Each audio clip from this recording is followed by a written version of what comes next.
بر شما بینندگان عزیز و گرامی ما، شما در پخش مستقیمی برنامه فردای تاجیکستان هستید.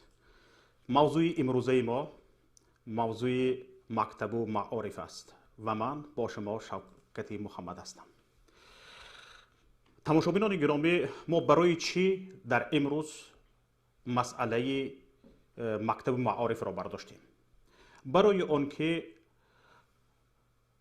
ساحه معارف یکی از فساد زده ترین ساحه های کشور دانسته می شود و مردم تاجیکستان در دانستن زبان های خارجی یکی از عقب مانده ترین کشورها تاجیکستان حساب می شود و ما حتی به استادان زبان روسی نیاز داریم که از خارج به تاجیکستان استادان زبان روسی دعوت میکنیم و ما حتی برق نداریم که تکنیک های آموزشی برای خوانندگان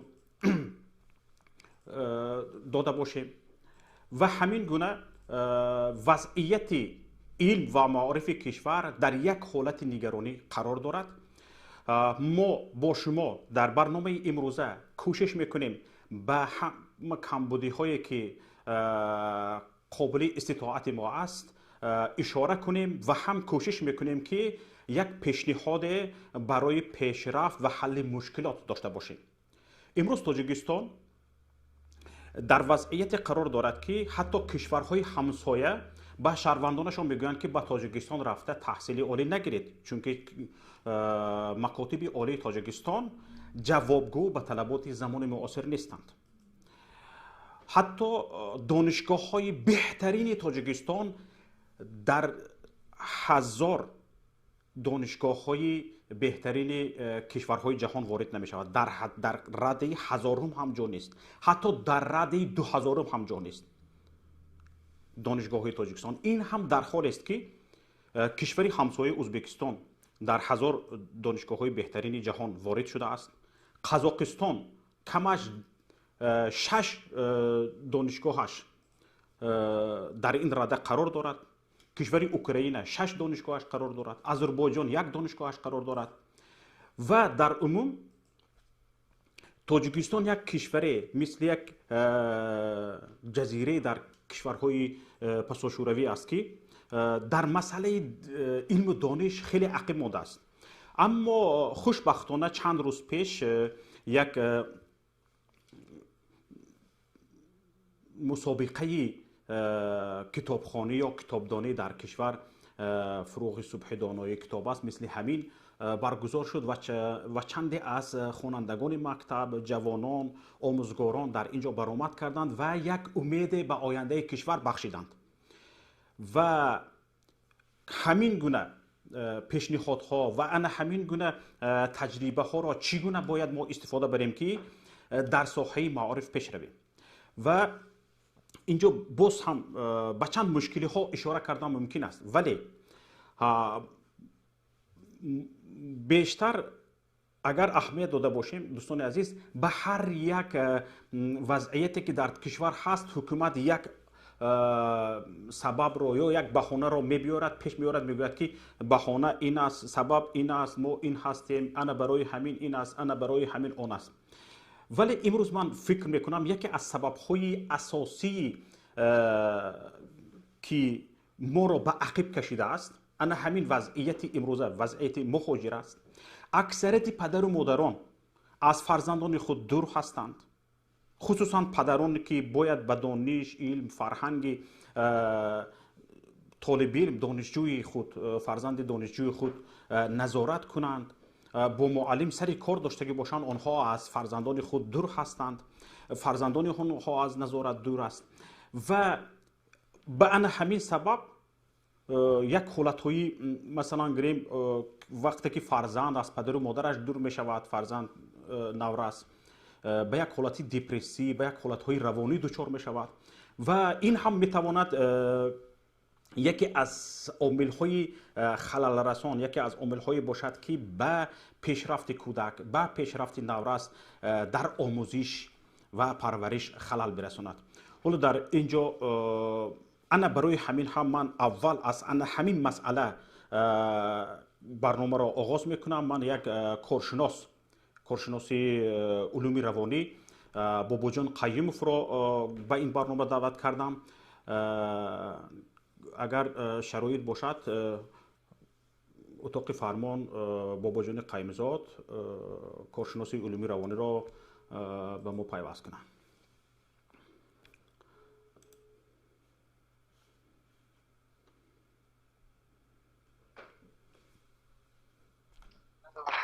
الو. بله.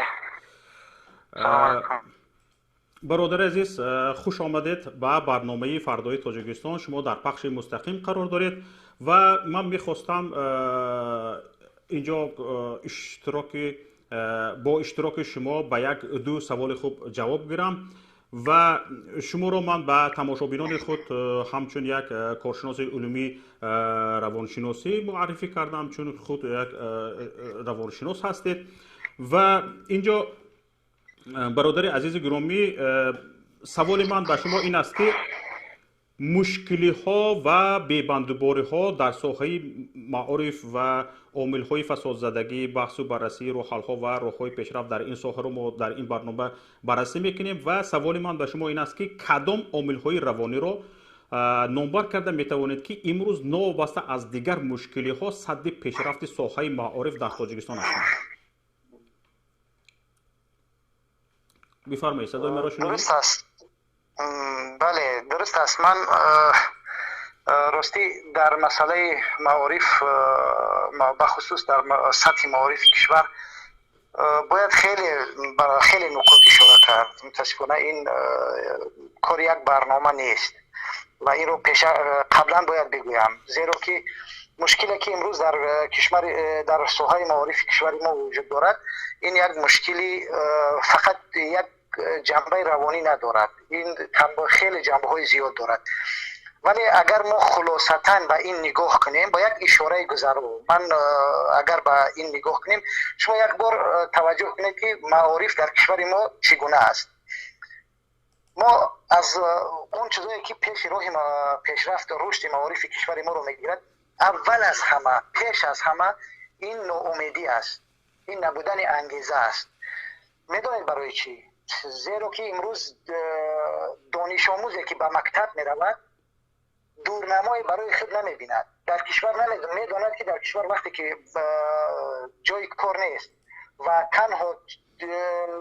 تنها چیزی که اون بعد از تحصیل و بعد از مکتب به دست میارد یک اتستات یا که دیپلم است که اون میگیرد و میرود روسیه.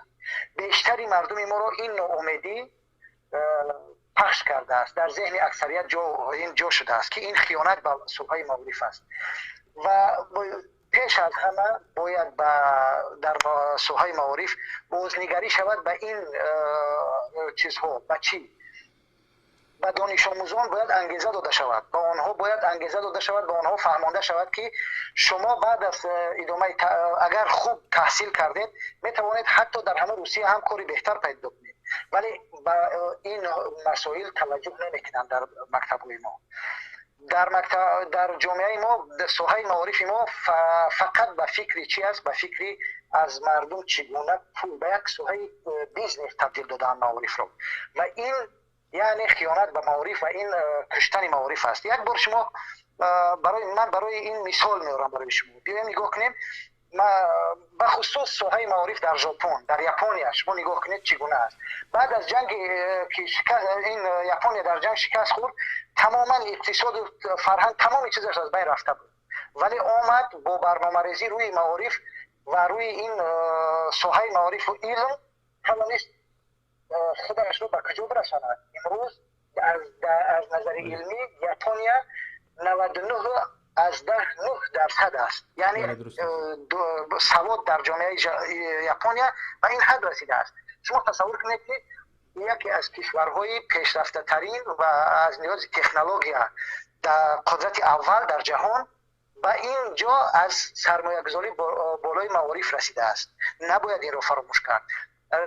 من بدون شک میگویم این ساحه معارف یکی از زیربنای اصلی رشد هم کشور است، هم به اصطلاح از بین بردن مشکلات جامعه است. ولی اگر به شرطی که به این ساحه درست نگاه کرده شود. مسئله دیگری که ما در جامعه ما به آن توجه نمی شود و خیلی از لحاظ روانی ضربه سختی میزند به دانش آموز و به طلبه در این ساحه، میدونید چی است؟ این عدم شایسته سالاری است. وقتی که طلبه درس میخواند و میرود در مکتب ها میبیند که به اصطلاح در بدون پاره رشوه یا اینکه بدون پول نمیتواند در یک دانشگاه وارد شود. با دانش در جامعه ارزش ندارد، جایگاه ندارد، شایسته سالاری نیست در جامعه. این ضربه روانی مهلک میزند به نسل نورس، به نسل جوان که دیگر به آموزش ارزش قائل نمیشوند و آموزش همچون یک وسیله پیشرفت نگاه نمیکنند. ببینید دوست من اینجا به تماشابینان گفتم که شاید یکی از عامل‌های عقب ماندگی ما این خودی همین روند مهاجرت باشد که بسیار پدر و مادران از فرزندان خود دور هستند. البته این جای خود مهاجرت میتوانست برای ما حتی به نقطه مثبت تبدیل شود اگر که حکومتداران ما از این درست استفاده می بودند. ولی در حال حاضر درست است که این مهاجرت به یک نقطه ضعف و یک مشکل واقعی تبدیل شده است. درست است. چرا؟ زیرا امروز وقتی که پدر و مادر در بالای سر فرزند نیستند یا پدر نیست، درست است که این سطح تربیت تعلیم تاثیر دارد، ولی مسئله واقعا میگویم مسئله بزرگتر از این هاست. شما یک بار اگر بیایم ما واقعا نگاه کنیم به قضیه یک طور دیگر، شما به همین المپیادهای بین المللی که برگزار می شود شما نگاه کنید، چرا از تاجیکستان وقتی که از هاتمپیوی از لیسه هاتمپیوی شرکت میکنن مدال می آورند، چرا از لیسه ترکی تاجیکی وقتی شرکت میکنن صاحب مدال میشوند خوانندگان، ولی از مکتب‌های دیگر نمیشوند؟ چرا؟ این رو بار ما به خود سوال میکنیم. مسئله این است، ما در هاتمپیوی چون اونجا متخصصان هستند یا در مکتب‌های تاجیکی ترکی متخصصانی هستند که اونها پول میگیرن و واقعا هم کار میکنن با طلبه ها و واقعا نتیجه میتیند. یعنی در مردمی ما در ذهن و قابلیت مردمی ما به حدی هست که میتوانند در سطح بین المللی در مکتب‌های دولتی هم معاش میگیرند. در مکتب‌های دولتی متاسفانه معاش میگیرند ولی به سطح تعلیم اهمیت نمیدهند، شایسته سالاری وجود ندارد. من به همین میگویم که ساحه معارف رو به بیزنس تبدیل دادن. اگر حتی به همین ساحه معارف شما یک بار نگاه کنید، وقتی تجربه کشور سینگاپور نگاه کنید، از اینجا من با یک چیز بعد به سینگاپور با کشورهای مترقی برمیگردیم. ما یک چیز از شما پرسیدنیم. ببینید شما درباره شایسته سالاری گپ میزنید در حالی که حکومت کشور هر سال اعلام میکند که به مکتب معلم نمیرسد. درست است که معلم نمیرسد. تمام معلمان از کشور مهاجر شده به روسیه رفتند. چگونه شایسته سالاری به میون بیاید؟ در مکتب ها طلبه های درس میدهند که اصلا همون مکتب رو ختم کرده است و درس میخواند. درس میدهد امروز اون چی سواد دارد معلوم نیست. وقتی که بین معلمان بین استادان مکتب رقابت نیست، چگونه شایسته سالاری به میون میاد؟ من همین رو میگم که شایسته سالاری وجود ندارد. بله. از کجا با وجود بیاید؟ نه رقابت وجود دارد، نه معلم وجود دارد.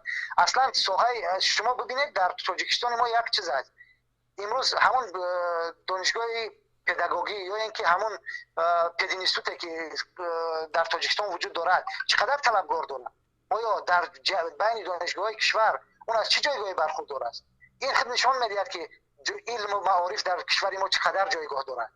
شما یک بار ببینید در کشور مردم آیا به این دانشگاه اگر هیچ چیز نشد بعد به اونجا میروند یا فقط به خاطر فرار از خدمت سربازی به اونجا میروند.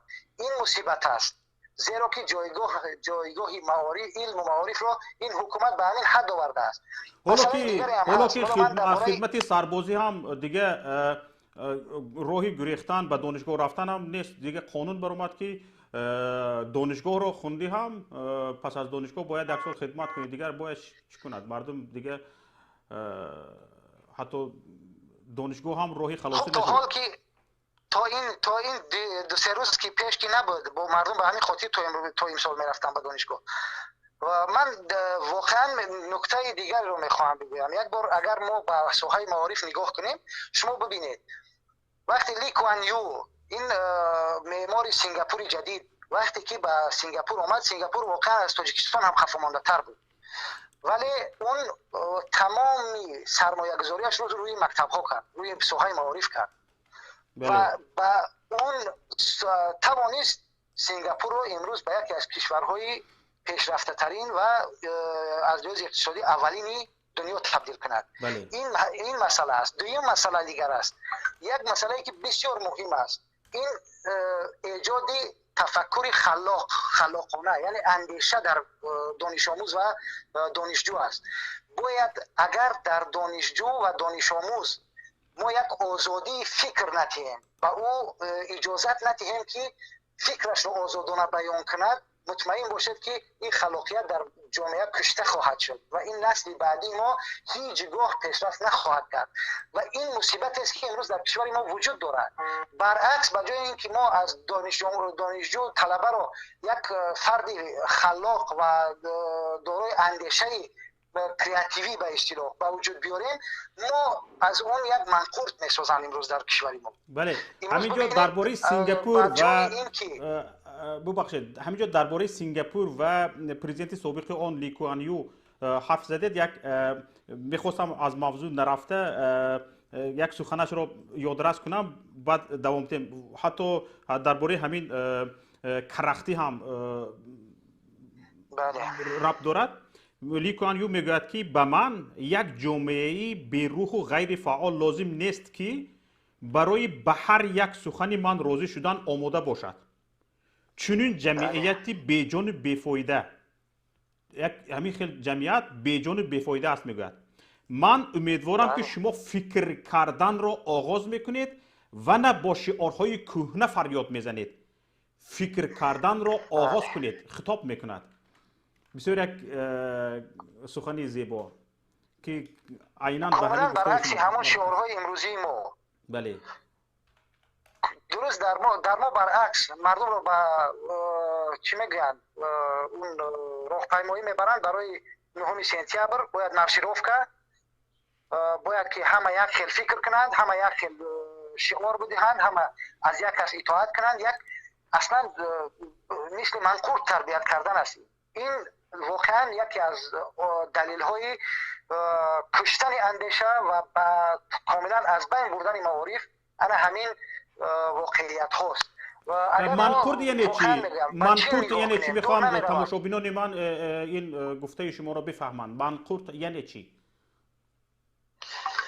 منقورت یعنی کسی که بجز از گفته فرمانی بالا دیگر چی از خودش اجازه ندارد که فکر کند، اجازه ندارد که یک حرف خودش رو بگوید، اجازه ندارد اعتراض کند. این میشود منقورت در واقع. من یک نکته دیگر است برادر شوکت جان، شما ببینید من نمیخواهم دور بروم. من امروز بعضی ها میگویند شاید جامعه ما این خیلی است، جامعه ما از زمان کمونیسم است یا شرایط و منتالیتی مردم رو بهانه میارن، تمام این رو بهانه میارن. من برای شما یک مثال دیگر میارم. ببینید همین کشور همسایه ما کشور چین، وقتی که در زمان مائو بود، مائو زedong، این چی شد؟ یک شخص انقلابی بود، میخواست که از چین یک کشوری به اصطلاح انقلابی با همین راه چی رو پیش ببرد، ولی نشد، انصاف نکرد. کشور چین به حالتی آمد که از این دید که با این راه پیش نمیرود. شخص بعدی که آمد دیگه کی بود؟ دنگ شانگپی بود که نامش یادم رفت. این معمار اقتصادی چین بود. اون در غرب در فرانسه تحصیل کرده بود و میدونست جایگاه معارف را. آمد با برنامه ریزی روی معارف و برنامه کلان اقتصادی توانست چین را از اون حالت در مدت 2 دهه از حالت یک رکود و یک قدرت جهانی و قدرت عمل دنیا تبدیل کند، هم از لحاظ اقتصادی و هم از لحاظ تکنولوژی. شما ببینید امروز چقدر پیشرفت کرده است. ما برای همین در کشوری مثل کشور ما سرمایه گذاری روی معارف از همه مهمتر است و ژاپنی ها یک گپ بسیار عجیب دارند که میگویند که وقتی که در سوهای معارف اونها پول مصرف میکنن برای فرزندانشان یا برای چی، اینا مصرف نمیگویند، اینا سرمایه گذاری میگویند، زیرا که میگن این بهترین سرمایه گذاری است و این آینده نتیجه میدهد. ولی در کشور ما چی؟ از همه تمام فساد زده ترین نهاد عنوان می شود سوهای معارف. حالا نمیدونم شاید تغییر کرده باشد این آمارها، ولی در گذشته همین چنین بود که یکی از نهادهای فساد زده ترین معارف است.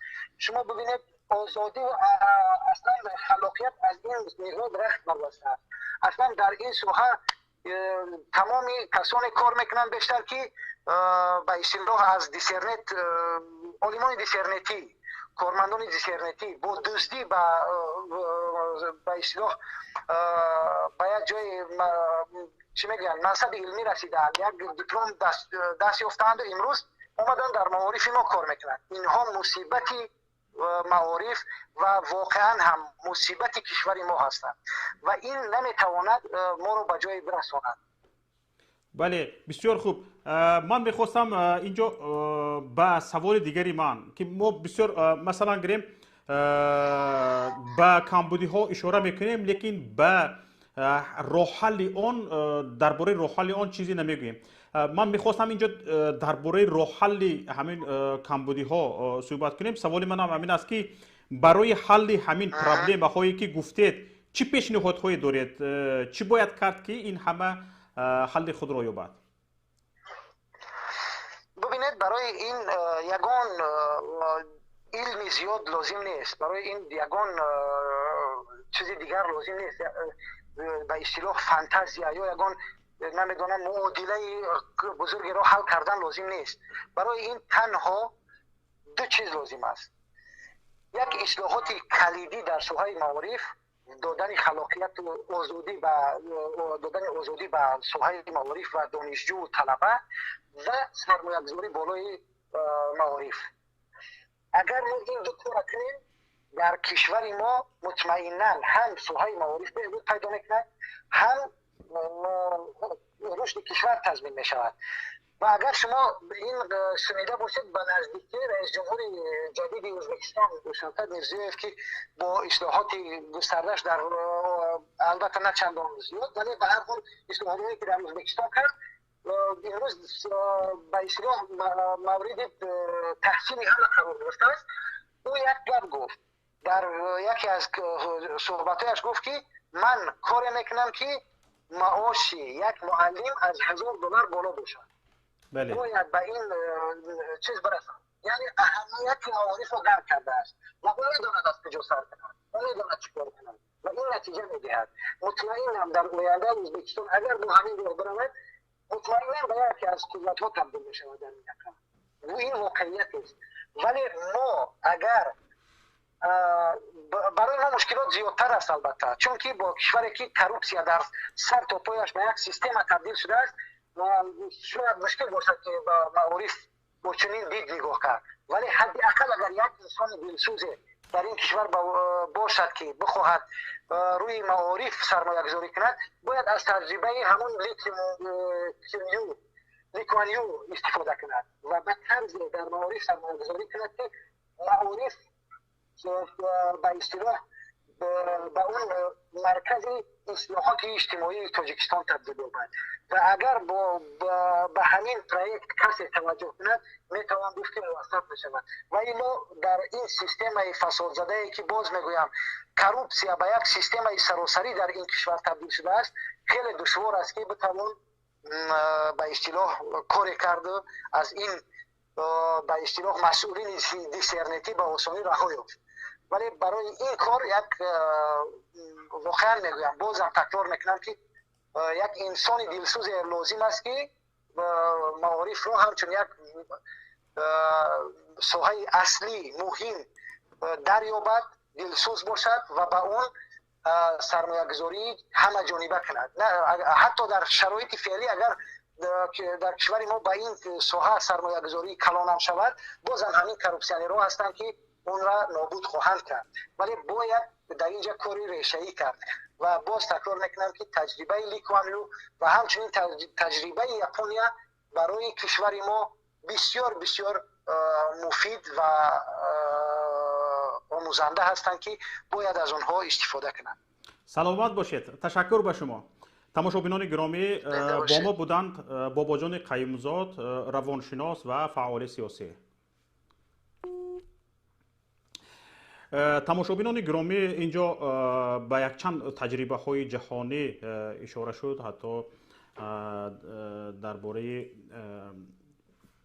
اصلاحات های ساحه معارف در کشور همسایه در ازبکستان هم اشاره کردیم. یادتون باشد تابستان سال 2020 بازرسی دولتی نظارت صفت تحصیلات نزد دیوان وزیران جمهوری تاجیکستان به صفت تعلیم تحصیل در بعض دانشگاه‌های قرقیزستان و تاجیکستان بهای پست داد. از جمله 8 دانشگاه تاجیکستان را بر روی خط سیاه وارد کرد و به شهروندانش گفت که به همین دانشگاه ها، حالا نام دانشگاه ها را ذکر نمی کنم، نمیخواهم که دانشگاه های کشورم را اینجا با بدنامی ذکر کنم، به همین 8 دانشگاه شما نروید، داخل نشوید، در آنجا تحصیل نکنید، چون در آینده وقت تمام کرده آمدید به هیچ یک درد جامعه نمیخورید. یعنی جامعه شما را همچون یک تحصیل دیده استفاده برده نمیتواند. در جواب به این یادتان باشد محمد یوسف امامزاده وزیر معارف تاجیکستان ضمن نشست مطبوعاتی گفته بود که حسابات ازبکستانی ها، یعنی وزارت معارف ازبکستان، غیر منصفانه است، یک تحقیقات بی‌صلاحیت و ناخالصانه است. به گفته وزیر معارف، دانشگاه های تاجیکستان وضعیتش، یعنی حالتش، صفت تعلیمش از صفت تعلیمی کشورهای همسایه و منطقه پس نیست. پس نیست که هست، یعنی اقلا برابری آنها است. همین رو ما سنجیدیم تماشابینان عزیز، دیدیم که محمد یوسف امامزاده در حقیقت دروغ میگوید و در حقیقت تاجیکستان، دانشگاه های تاجیکستان حتی در رده 1000 دانشگاه های بهترین جهان نیست. در رده 1000 دانشگاه های بهترین جهان وجود ندارد. اکنون نگاه کنید. در همین حالت در رده از 800 بالا، در رده از 800 بالا یک دانشگاه ازبکستان وجود دارد و در رده از 300 تا 1000 تقریبا 5-6 دانشگاه قزاقستان وجود دارد و در همین رده از 1 تا 1000 از به فکرم اگر خطا نکنم، حاضر به معلومات نگاه میکنم، در رده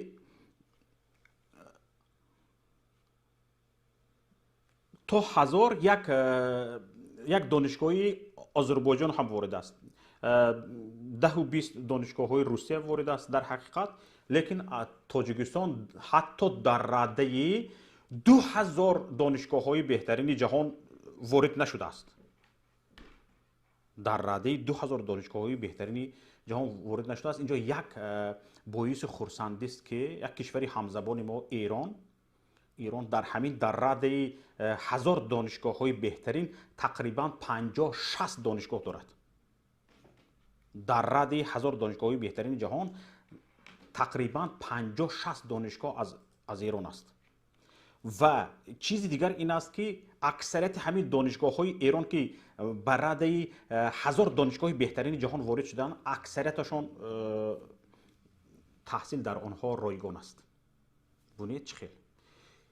حال آنکه در همین رده 1000 دانشگاه های جهان وارد شده دانشگاه ها نرخشان از $2500 برای یک سال نرخ تحصیل بالا می ایستد.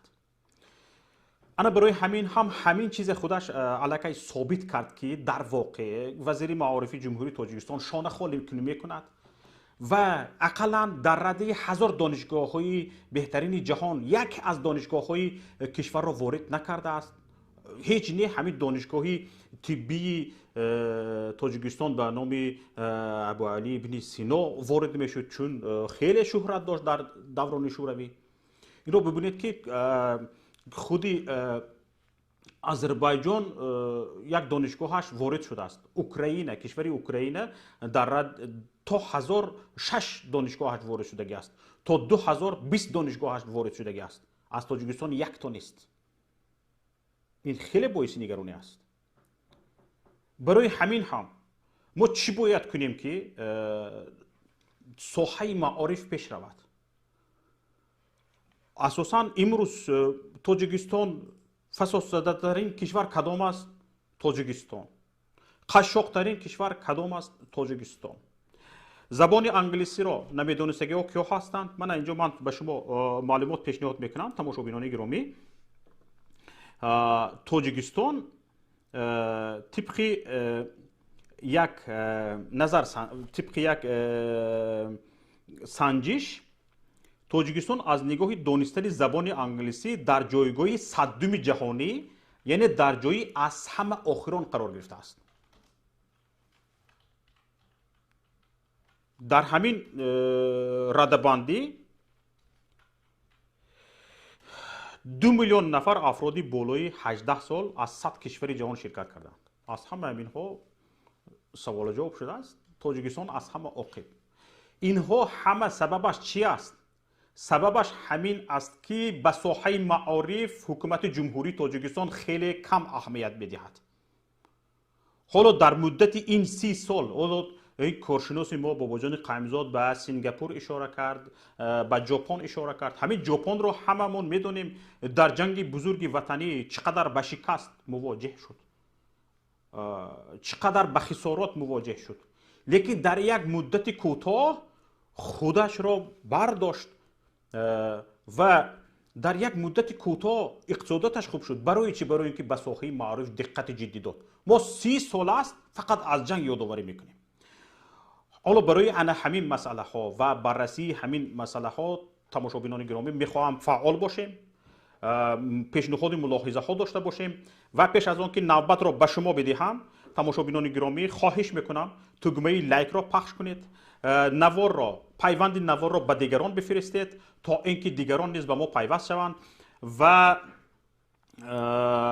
تماشابینان ما زیاد شدن. حالا تقریبا نزدیک به 1000 نفر ما را تماشا میکنند، اما کسانی که تگمه لایک را پخش کردند همگی 600 نفر هستند و آن 400 نفر که ما را تماشا کرده ایستادند و تگمه لایک را پخش نکردند، خواهش میکنم تگمه لایک را پخش کنید و کوشش کنیم به این بحث ما نفران بیشتر وارد شوند. حالا از اتاق فرمان خواهش میکنم که به زنگ ها جواب دهند. بفرمایید. خواهش میکنم یوتیوب را اول خاموش کنید بعد با ما صحبت کنید. الو. السلام علیکم. و علیکم السلام. بفرمایید. تشکر زیاد برادر عزیز. امیدوارم که خوب هستید، کارتون خوب است. بسیار خوب. حالا شما در برنامه فردای تاجیکستان قرار دارید. موضوع ما موضوع معارف است و ما میخواهیم که در همین مسئله برای حل مشکلی های ساحه معارف ملت مردم شریک باشد و پیشنهاد ملاحظه های خودش را داشته باشد و یکی از آن شهروندان کشور شما هستید که میخواهم شما در این باره چی گفتنی هستید بپرسم از شما. برادر، من درباره ساحه معارف اول پیش از اون که صحبتم رو فکر و نظرم رو گویم از شما یک چیز رو پرسیدنیم، چون که من میدونم که شما نسبت امور و نسبت بعض ثبت و حجتایی که همین در دولت تاجیکستان است از این باخبرید. یک چیز من در حقیقت من نمیدونم، بنابراین شما میخوام پرسان شم بعد صحبت رو ادامه دهم. بفرمایید. چند فویزی بودجه جمهوری تاجیکستان به ساحه معارف صرف میشد؟ چند فایزی بودجه تاجیکستان به ساحه معارف صرف می شود؟ سوال من فایزی اساسیش رو گفت، معلومات دقیق را گفته نمیتوانم، لیکن به معلومات شما میرسونم که این سال به ساحه معارف بودجه بیشتر جدا شده است. در سال 2020 چقدر بوده است؟ این معلومات رو دقیق گفته نمیتونم به شما. فکرتون رو بفرمایید، من شاید تو فکری شما گفتن من دریافت کنم. برادر همین ساحه معارف اگر من این البته تخمین است فکرهای من هم انیق نمیدونم که چند فایز چی می شود از بودجه جدا می شود. در ساحه معارف نسبت نهایت گفتنی بودم نهایت مبلغی کم جدا می شود اگر خطا نکنم در همین جمهوری تاجیکستان، برای اون که معاش معلمان اون ساحه‌ای که برای ساختن مکتب ها برای خریدن تجهیزات در مکتب ها این یک پولی ناکفایه است. یکمش این، دویمش باز همین کروپسیه که حاضر فسادی که حاضر تمام حکومت جمهوری رو از بالا تا به پایان غرق کرده است. همین کروپسیا در همین ساحه معارف نیز بسیار است. برای همین ساحه معارف در تاجیکستان این رو به تنزل نیاده است. نه تنها ساحه معارف، همه ساحه ها در تاجیکستان رو به تنزل نیاده است. این البته همش چخیره که خودتون نظم میدونید یک مقال روسو است که ریبا گنیوتسز گلاوی میگه. بله. با توجه شما برادر، لطفاً با توجه شما من معلومات رو دریافت کردم.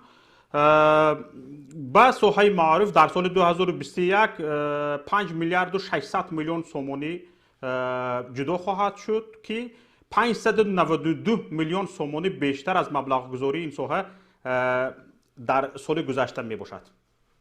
592 میلیون سومانی از سال گذشته بیشتر است، یعنی این سال 5 میلیارد و 600 میلیون سومانی ساحه معارف دریافت میکند از بودجه. برادر شبکت به همین شما باوری داره؟ اینجا گپ در باوری نیست، گپ در اون چیزی در امور هست. همین چیزی رو شما پرسیدید، من به شما ذکر کردم. اولش اینکه درست میگوید وقتی که در باره باوری گپ زدید بدتر صحبت میکنیم که آیا همین مبلغی که از بودجه جدا شده است 100% ساحه معارف وزارت معارف جمهوری تاجیکستان استفاده میکند یا نه؟ من چند مثال ها به شما میبرم، شما خواهش تا اینکه صحبت شما را من نبریده باشم، قطع نکرده باشم و فکر اندیشه شما فراموش نشود، فکر اندیشه شما را گوش کنیم، بعد من بعضی چیزها رو مثال میبرم. البته این مبلغ ها وفق مقصد استفاده نمیشود. بفرمایید. باید یگانه راه خلاصی از این همه بحران حاضر همین هم سیاسی و هم اقتصادی و هم فرهنگی که تاجیکستان رو حاضر فرا گرفته است، یگانه راه خلاصیش این به فکر من، این نظر من است، دیگرگون ساختنی حکومت است، ساختی حکومت دوری است، راهبرای حکومت است به فکر من. من همین نظر دارم. نگاه کنید، سال 2019 به ما یک مکتوب آمده بود. در آن مکتوب گفته میشد که رهبر مؤسسه دولتی مرکزی تطبیق لایحه ساختمان و مجهزگردانی مکتب ها واحد و امید سفرونا، واحد زاده امید سفری، از ساختمانچیان برای ساختن مکتب بیش از 20% پاره میگیرد که اگر قیمت ساختمان مکتب 2 میلیون دلار باشد، رشوه برای به دست آوردن این ساختمان و گرفتن چند امضا و اجازتنامه ها تا 420,000 دلار را تشکیل میدهد. فهمیده ایستادید؟ یعنی همین یک همین مثال بس است بدونیم که یک نفر در یک خودی ساحه ساختمان یعنی ساختن مکتب ها از مثلا از 2 میلیون دلار تقریبا 420,000 دلارش رو تصرف میکند از خود میکند. فهمیدید دوست گرامی؟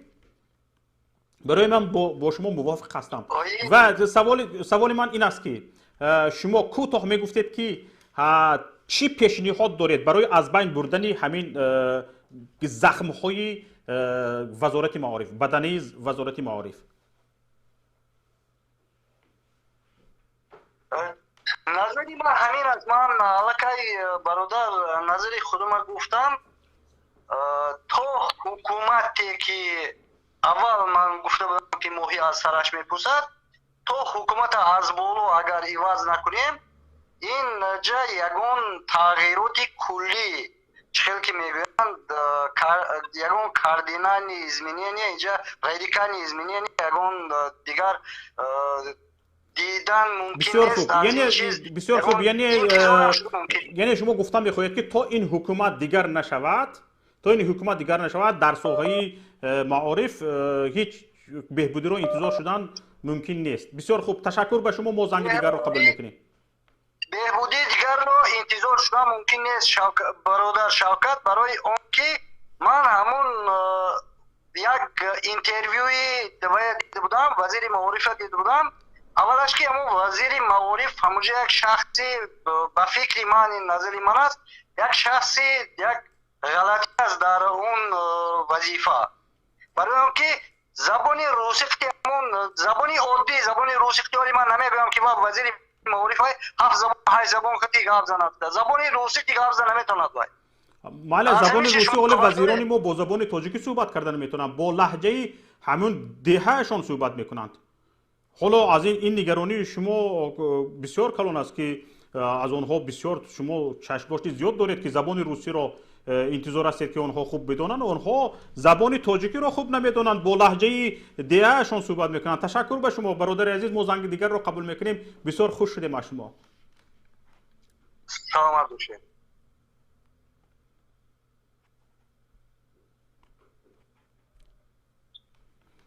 الو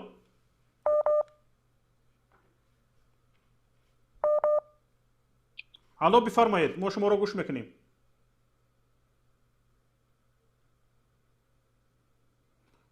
کسی هست که یا صدای ما را نمیشنود یا که الو بفرمایید. بله برادر عزیز، شما در پخش مستقیمی برنامه فردای تاجیکستان قرار دارید و ما در اینجا بعضی از مشکلی های ساحه معارف را صحبت کرده ایستادیم. میخواهم شما از مشکلی های ساحه معارف آگاه باشید. چندی از مشکلی ها صحبت میکردید، بعد من میپرسیدم از شما که راه حل این چی است. تشکر زیاد. من خودم یک از شما به نقطه اشاره کردید که بسیاری شهروندان تاجیکستان یعنی که در عموم جمهوری تاجیکستان در دانستن زبان انگلیسی در یک سطح پستی قرار دارد. همینطور است؟ بله. بله. خب برای که من خودم خواننده زبان انگلیسی باشم 6 سال می شود، ولی متاسفانه مردم ما به یک چیز باور ندارند، به خودشون. اولا که رویای اونها شکسته شده از طرف دولت. باورش شکسته شده است. خودیتی مادی. بله درست.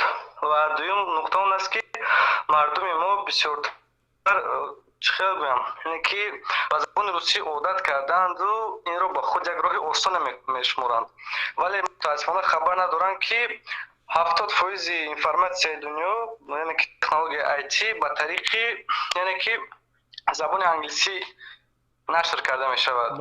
و تاجیکستان مردم ما میتواند که از آن فایده بیشتری و با ثمر استفاده برد، ولی متاسفانه امروز روحیه خلق رو دولت ویران کرده.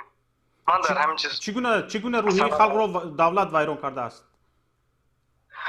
یعنی که دولت به معارف اهمیت نمیدهد، پدر و مادر این در تربیت فرزندان اهمیت خوب نمیدهند، برای که تعلیم پدر و مادر аз аввал хуб нест, вале чӣ хел гӯям, яъне ки дар фаҳмиши онҳо дунёи мегӯянд ку modern life, дунёи ҳозиразамон, яъне ки фақат дар мағзи сари онҳо бо тариқи замонҳои шӯравӣ пеш бурдани давлату зиндагӣ, яъне ки бо тариқи кор дар интернет, роҳҳои осон гуфтанӣ нест дар таби мардуми мо. ва ман пешниҳод мекунам ки мардум аввалан чӣ кор бояд кунад барои роҳи ҳалли ин мушкилиҳо гирифтан. Бояд аввалан ба худ боварӣ дошта бошад, тарбияи дуруст дошта бошад. Тарбияи дуруст метавонад ки одамро ба роҳи рост барад. бисёр хуб, бародари азиз, инҷо дар бораи умуман шикаста шудани умеди мардум шумо суҳбат кардед. Бубинед, дар кишвари мо агар фарз кардем умеди мардум шикаста шудааст, бо гуфтед ки шумо падару модарон аҳамият наметиҳанд. Барои аҳамият додани падару модарон ба фарзандонашон қонуни махсус Тоҷикистон қабул кардааст. қонун дар бораи масъулияти падару модар дар таълиму тарбияи фарзанд. яъне ҳукумат кӯшиш кардааст бо пиёда кардани ин қонун бисёр масъулиятҳои таълиму тарбияи фарзанд на ба дӯши ҳукумат, балки бештар ба дӯши падару модар вогузор шуда бошад. Чӣ гуна шумо мегӯед ки падару модар имрӯз аз назорат дур ҳастанд? ин фикру шумо фикратонро камтар мукаммалтар мекардед? бале, чӣ қадр ки ба мо маълум аст, имрӯзҳо бисёре аз мардони Тоҷикистон, яъне ки дар шаҳрҳои ғарибӣ дар Русия аз ҷумла шумораи зиёд кор ва фаъолият мекунанд ва мутаассифона аз назари падар дур мемонанд онҳо. касоне ки тибқи қонун онҳоро иваз мекунанд, чӣ? дар қонун омадааст ки касоне ки онҳоро иваз мекунанд. ба фикри ман дар Тоҷикистон агар падар, яъне ки оиларо сардорӣ накунад, асос фарзандон ба модар гӯш намекунанд. яъне ки падар сутун аст, бояд ки чӣ хел гӯям, вақте ки ҷаҳонбинии мард ҳама вақт зиёдтар назар ба зан аст. ин чиз асос дар ҷумҳуриҳои пасшӯравӣ аллакай дақиқ шудагист. бисёр хуб, ташаккур ба шумо. мо занги дигарро қабул мекунем. бисёр фикрҳои ҷолиб зикр кардед. ва дар охир гуфтанӣ ҳастам як чиз дигарро. бифармоед. агар иҷоза дидед, бале, имрӯзҳо агар шумо аҳамият дода бошед, бисёре аз шаҳрҳои Русия ба Тоҷикистон муаллимаҳои забони русӣ меоянд барои дарсӣ. бале, ҳамин хел аст? бале, бале. сабаб дар ин аст ки ман як чизро ҳайрон мешавам ки Тоҷикистон дар ҳайати иттиҳоди шӯравӣ буд ва Тоҷикистон ҳамон хел кадрҳои боқувват дорад. Барои чӣ то имрӯз боз муаллимаҳои забони русиро ташкил кардан Тоҷикистону боз ба онҳо, яъне ки ҷойҳои корӣ таҷҳиз кардану маошҳои баланд додан, вақте ки мардуми Тоҷикистон худаш метавонад ин корро кунад? Сабаб дар чист? ман инҷо як фикр дорам. Масалан гирем, дар бисёре аз сохтмонҳо ва мунфаршкунии роҳҳо Тоҷикистон аз Хитой мардикор мебиёрад. ҳолонки мардикорони мо як ҷаҳонро бо қувваи кори худ таъмин мекунанд.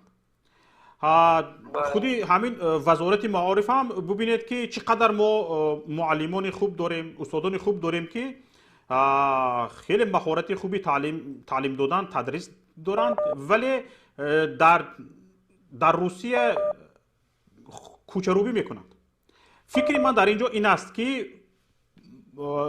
сармоягузор вақте ки мегӯяд ки дар кишвари шумо, масалан ман шуморо бо муаллим таъмин мекунам, бо ин маблағ ҷудо мекунам, бо пули худам, яъне ман маблаға ба кадрҳои худам метиҳам. ҳатто бубинед, Тоҷикистон дар ин фикр нест, лекин кишварҳои масалан абарқудрат мисли Русия ва мисли Хитой ба камтарин нафари худ аҳамият метиҳанд ва камтарин нафари худро ки ба хориҷа мефиристанд ҳаракат мекунанд ки ҳатто ба бегона не, ба шаҳрванди худашон маошро бидиҳанд. Хитой ҳам ҳамин хел аст. Масалан гирем, аз Хитой меоянд дар Тоҷикистон мардикорӣ мекунанд ва Хитой ҳам кӯшиш мекунад ки бештар ба корхонаҳои мисол гирем Тоҷикистон шаҳрвандони худашро ба кор таъмин кунад. дар мо бошад чӣ? Дар мо ақалланд اقلا شهروندان ما دارای حقوق در کشورهای میزبان، در کشورهای قبول کننده مهاجران کاری ما نیستند. دارنده اقلا حقوق کمترین انسانی نیستند. سبب در این است. تشکر به شما برادر عزیز. ما زنگ دیگر رو قبول می‌کنیم. یک اجازه دیگر اگر باشد فقط تو اینجا بسیار نفران خیلی زیاد شدن، تا 100 نفر ما انتظارن. خب من گفتنی هستم که زبان روسی رو آموختن یا که یعنی یک قسم از زندگی خود دانستن در زمان حاضر یک خطاگی بزرگی است. باید که زبان اولین درجه تاجیکی باشد، دومین انگلیسی برای مردم ما، چون جهان امروز خیلی در تغییرات است و رول اساسی رو زبان انگلیسی بازی کرده است. و همین خاطر گفتنی هستم که انگلیسی رو آموزید. تشکر به شما. امید ببریم که این برنامه ما را کارمندان و مسئولین وزارت معارف جمهوری تاجیکستان تماشا کرده ایستادند و این پیشنهاد شما را حتما به این نوبت میگیرند. تماشابینان گرامی، خواهش میکنم تگمه لایک را پخش کنید و خواهش میکنم این نوار ما را به دیگران بفرستید. خواهش میکنم به کانال یوتیوبی ما پیام تیوی آبونه شوید تا اینکه در دفعه های دیگر شما آگاه شوید از سرشوی برنامه های ما، از دیگر برنامه هایی که ما در این کانال در این شبکه میمونیم. سلامت باشید. ما به یک نفر دیگر صحبت میکنیم. زنگ اون کس رو قبول میکنیم. بفرمایید. لبای. السلام علیکم. و علیکم السلام. بفرمایید. تمام برنامه شما رو گوش میکنیم، تماشا میکنیم. در سر همین ویرافت انا مرتب و همین معارف من از سال 2009 بگیم ولادو شدیم. سال 2012 من روسیه اومدیم. اینمی 2 سال پیش بگیم تاجیکستان رفتم. گشتم اومدم تا تاجیکستان رفتگی نیستم. بسیار خوب. صداتون بسیار چی میگوید؟ با یک چیز زیاد میآید. خواهش میکردم اگر یکون صدای خلل رسان باشد اول خاموش میکردید، یا یوتیوب باشد اول خاموش میکردید بعد صحبت میکردید. نه ما یکون چه خوشکردگی نیستم. صداتون خوب شد. بفرمایید. بله گوش میکنم شما رو. فقط لطفاً کوتاه میگفتید تا اینکه به دیگران هم نوبت میرسید. برای معارف من گفتم این معارف ما همش اکا قرآن، چون که او قبطلوی که در مرتبه میروه و پلی ریمونت و پلی وای میروه این همش بجای همو حلونا میروه اکا، چون که در همه مکتبی که نزدیک مویای انا یک دریکتره نومشولی ایشون برومد و که هر سال موشین علیش میکنه. ایدسته هم پولی که ریمونت در مکتب میروه موشین علیش میکنه، لیکن ریمونت مکتب ایشوت همو طلبو ریمون میکنه. ایدسته پول روی کنی هوش مرفتگیه. بسیار خوب برادر عزیز. تشکر به شما. من ملاحظه شما را فهمیدم. اینجا برادران عزیز برادر به یک چیزی مهم اشاره کردن، یعنی وزارت معارف، یعنی عموما کارمند ساحه معارف ماشین عوض میکنه چند مرتبه، لیکن خودی به مکتب مسئله مبلغ جدا کنی دیگه و هکذا ها یک پرابلمی سخت است. تماشابینان عزیز، اینجا من به شما از سرقانون جمهوری تاجیکستان اقتباس میبیارم. اگر برادران اتاق فرمان آماده باشند در اینجا بگذارند تا مردم بخوانند بدانند که قانون چی میگوید. سرقانون جمهوری تاجیکستان میگوید که هر شخص حقوق تحصیل دارد. تعلیم عمومی اساسی حتمی است. دولت تعلیم عمومی اساسی حتمی رایگان را در مؤسسه های تعلیمی دولتی کفالت می دهد. شخص در دایره مقرر نموده قانون در مؤسسه های تعلیمی دولتی می تواند به طور رایگان تعلیم میانه عمومی، ابتدایی کسبی، میانه کسبی و عالی کسبی گیرد. ببینید قانون صراحتا میگوید که ماده 41 سرقانون جمهوری تاجیکستان قانون یا اون کسی رعایت نمیکنه. بله قانون صراحتا میگوید که تعلیم هر یک شهروند جمهوری تاجیکستان میتواند هم تعلیمات تو مکتبی هم مکتبی بعد مکتب تحصیلات عالی میانه کسبی و عالی کسبی را رایگان بگیرد. لیکن شما ببینید در ما از بخچه مکتب پول گفتن سر می شود. بخچه مثلا گریم به صنف یکم وقتی که یک طلبه مکتب می رود حالا وای پارتا نشکسته است، آینه نشکسته است، در این مکتب را نکفته است، پدر مادر رو ماهی اوگوست دعوت میکنن، میگن که برای پارتا فلان پولته، برای کراسکه یا برای رنگ گوبار فلان پولته، برای تخته فلان پول، بور، دفتر، قلم، کاغذ، برای کتاب، برای همین پول طلب میکنن. خواهش میکنم گوش کنید. اینجا باز به یک چیز دیگر اشاره میکنم. مثلا گریم در مکتب های تاجیکستان کتاب میدین، کتاب با مکتب ها کتاب میدین، کتاب های نو وقتی که میرود یعنی به خواننده ها اجاره میتین. مثلا فرض کردیم یک کتاب نرخ 60 سومونی است، فرض کردیم یک کتاب نرخ 60 سومونی است. وقتی که به خواننده کتاب داده میشود از خواننده 15 سومون میگیرند، میگویند که اجاره کتاب 15 سومون میگیرند. سال دوم، سال سوم، سال چهارم همه 60 سومون گرفته میشود از طالب علم سال چهارم، لیکن کتاب در کتابخانه میماند. 4 سال کتاب را اگر به خواننده اجاره دهند کتاب در کتابخانه میماند، اما دیگر پنجم سال کتاب بپول نمیشود، با 15 سومون دیگر میگیرند. این پول مبلغ کجا میرود؟ این رو میگویند فساد، این رو میگویند فساد، این رو میگویند دزدی مال مردم. یک مثلا گریم به یک پارتا خواهش میکنم بفرمایید. من وقتی که فرزند یک مکتب رفت، دوم مکتب رفت و سوم مکتب رفت، مقصدم که دنبالم رفتم، من سر هر یک کتاب هر ماه 120 سوم میتونم در 5 کتاب. خواهش میکنم شما اول آواز میکروفونتون رو درست کنید، بعد شاید به یگان تلفن دیگر زنگ زنید، ما حتما صحبت شما رو گوش میکنیم. خودش صحبت شما رو با گوش کردن نتونسته شدیم، خواهش میکنم زنگ دیگر رو قبول کنید.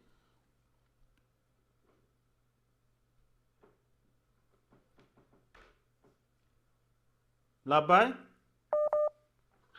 سلام علیکم. و علیکم السلام.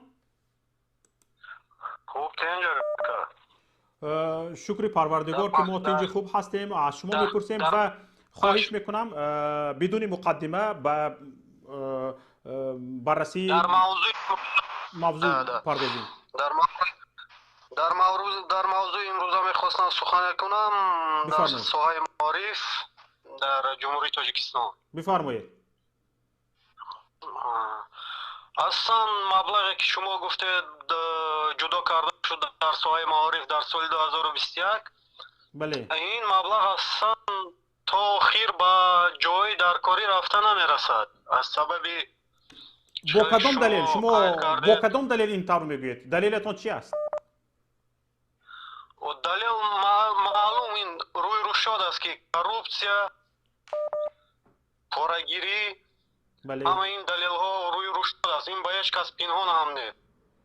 بله مردم این رو هم خوب میدونن و حتی من مثال هر یک پدر و مادری که پدرانی که در مهاجرت هستند آنها نیز نقض میدونن که برای هر یک خواننده به خواندن رفتن از 1 سپتامبر سر کرده مثال یادی برای کتاب پول گرفته می شود. این اولین سرشایه که به حساب کروپسیا داخل می شود. باید این طور که باشد معارف باید همه اینها را تامین کند که بله اهالی برای سطح دانش رو بلند برداشتن. بله بسیار خوب. پیشنهاد شما چی است برای از بین بردن همین فساد، کروپسیا و عموما بی‌پروایی، بی‌مسئولیتی کارمندان وزارت معارف چی باید کرد؟ باید دیگرگون باید باشد. چی دیگرگونی؟ به فکر شما چی دیگرگونی باید باشد؟ منصبداران، شخصانی که در این وظیفه هستند اونها سواد کافی ندارند. این حتی در خبرها هم دیده می شود که اونها حتی سخنی عادی رو از روی کاغذ میخونند. بله روی راست. بله ساعتی این بچهش آیون است که ساعتی پستی معرفت و ساعتی پستی خوب تشکر زیاد به شما. چی گویم؟ تشکر زیاد به شما. یک زنگ دیگر آمده ایستاده است. خواهش کرده ایستاده است که ما برداریم چندی مرتبه به زنگ زد. بفرمایید. الو، کسی که آخرین بار زنگ زد زنگش بزنین تا اینکه ناامید نشود و یکون حرفی ضروری داشته باشد بگوید. الو. سلام علیکم شوکت جان. و علیکم السلام. من شما را گوش میکنم. شما در پخش مستقیم برنامه فردای تاجیکستان هستید. تشکر. خیلی برنامه مهم و موضوع هم خیلی مهم است. من فکرم این است که باید فساد رو از بین باید برد در تاجیکستان، در سایر معارف و من در همه جبهه ها. بعداً آموزگاران رو از آن خلاص کنند که آنها رو اجباراً به هر کارها وابسته نکنند، چون که وقتی آنها رو میگیرن. مثلا به کدام کارها جلب نکنند؟ بله. به کدام کارها مثلا جلب نشوند؟ کارمندان سوخته کارهایی که با آنها وابسته نیستند. مثال میگیریم آنها رو مجبور میکنن که با چی گویم روزنامه هایی که با آنها لازم نیست اجباراً عبور نکنند. تشکر برادر عزیز. اینجا این برادر در یک سخن کوتاه به دو چیز اشاره کردن. گفتند که آنها را به کارهای دیگر بند نکنند. گفتند که مثلا گریم به چشم به کیسه معلم چشم علو نکند حکومت، یعنی به روزنامه آبونه میکنند، روزنامه هایی که هیچ خوندنی ندارد، فقط ذکر حمد و ثنای پیشوا در آن است تمام، و حرکت میکنند که از همین عموما طالبین و معلم همین گزیته های دولتی حرکت میکنند که یک منقرض بسازد. همین گزیته ها را با کوشش میکند که معلمان بعد پول مبلغ خودشان بخرند. همین که آخر سال شد با 5 و 10 گزیته های دولتی، نشریه های دولتی معلمان رو آبونه میکنند و یک قسم بزرگی مبلغ آنها رو برگردانده میگیرند یا به دستشون نمیتند، در حالی که معلم بیچاره تا رسیدن معاشش از این مگزین به آرد قرض دار، از این مگزین به برنج قرض دار، از وی مگزین به آرد قرض دار. اینها میبیند گزیته پولی، این پولی، وی پولی، اون پولی، قسمی از پولی آموزگار دایم به عقب بر میگردد. میبیند فقط نشان میتن من اینقدر پولت امضا میکند، وقتی که پول میتن نصف این است یا که 75% است، 25% حکومت از خود کرده است. همین خیلی است. زنگ دیگر رو قبول میکنم. یک چیز رو من قید کردن بودم شوکت جان. بفرمایید. بخشش. بفرمایید. آموزگاران اجباراً به حزبی که در حال و در تاجیکستان مشهور است مجبوراً اعضای حزب میکنن. از حزب خلق دموکراتی. بله من حیران میمونم، باور کنید. آزادی نیست. چی آزادی؟ این یک دردی بدرکه است که آزاد کردن یک طرفی کار. حالا اینها از دانشجویانی که امروز صدای ما رو میشنوید، حالا خوانندگان پدر و مادرشون ما رو میشنوند، شما دانشجویان مکتب رو ختم کرده، سن سالتون از 18 بالا رفته است، یک شخص کامل حقوق که هستید که میتوانید یک نفر رو انتخاب کنید به همچون وکیل پارلمان، همچون پرزیدنت، همچون وکیل مجلس خلق ولایت، همچون وکیل مجلس حدودارکنی محلی ناحیوی، شما میتوانید انتخاب کنید. شما یک شخص کامل حقوق هستید. شما ربات نیستید که یک استاد دانشگاه را حکومت مجبور کند بگوید به خواننده ها این خیل بگو، به خواننده ها این خیل بگو، حکومت را این خیل بگو، پیشوا را این خیل بگو، درباره پیشوا گپ زن، درباره کتاب های پیشوا گپ زن، کتاب های پیشوا را برده فروش. شما حق دارید که این را رد کنید. اگر از دانشگاه خارجتون کردن، در بسته گفتن، دروازه گشوده، تمام دانشگاه های جهان شما را انتظار است. با نیم از مبلغی که به تاجیکستان صرف میکنید در تمام دانشگاه های جهان میتونید تحصیل بکنید. در دانشگاه روسیه، کشورهای همسایه قرقیزستان، قزاقستان، دانشگاه های تاجیکستان این خیلی دانشگاهی نیستن که دلتون بسوزه و در آنجا بمانید. وقتی بدانید که شما حقوقتان رو حفظ کرده نمیتونید، به حقوق شما هیچ کس ارزش قائل نیست، در این دانشگاه بودن، در این دانشگاه منقرض شدن، در این دانشگاه همچون ربات زیستن، هیچی حاصل نمیتید. آینده چی؟ تمام میکنید با دیپلم شما رو یک کشور دیگر در یک جا کار میکنم گوید قبول کردنش در کار و در تاجیکستان برای شما کار نیست، چیکار میکنید؟ برای همین، برای اینکه در آینده در تاجیکستان جای کار داشته باشید، جای کار بیابید، شما باید امروز فکر کنید که چی باید کرد. حتما وظیفه یکایک دانشجو این است که وظیفه یکایک دانشجوی تاجیکستان این است که برای آینده ملت فکر کند، برای در کرسی باقی ماندن پیشوا، در کرسی باقی ماندن پسرش، از خود کردن تمام دارایی‌های ملت از جانب یک عائله. شما دائم بیرق بردار بودنتون شرط نیست، شما بیرق بردار ملت بودنتون شرط است، شما برای آینده یک ملت سهمگذار بودنتون شرط است. انا برای همین هم خواهش میکنم دانشجویان عزیز این مسئله را خیلی جدی فکر کنید. اگر یگان نفر دیگر زنگ زده ایستاده باشد خواهش میکنیم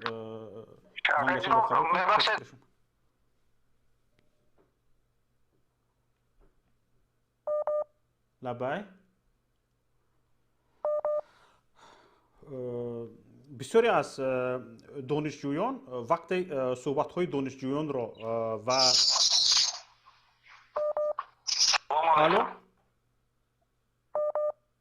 الو سلام علیکم. و علیکم السلام و رحمت الله. شما در برنامه فردای تاجیکستان ما صدای شما را میشنویم. یگان ملاحظه در همه باره موضوع مکتب معارف حل مشکلات های این ساحت یگان ملاحظه و پیشنهادی داشته باشید بفرمایید. رحمت اکا شوقت، در باره همین ساختمان مکتب ها ما مردم پول جمع میکنیم، مکتب میسازیم، میان حکومت با تشبس جناب خالی پسوای ملت لطفا بدون تاخیر هم تو یا جناب بگوید یا نام پرزیدنت بگیرید، اما بدون تحقیر. خود نخواهید که عالی بگوید، هم نامش بگیرید، تمام. تحقیر شرط نیست. نام اصلی اش رو ما خواستیم بگیریم. بگیرید. چون که همین چیزا یک گوشه که ما مکتب در ماندن میشیم باید که فراز در سون سپوریم. بله.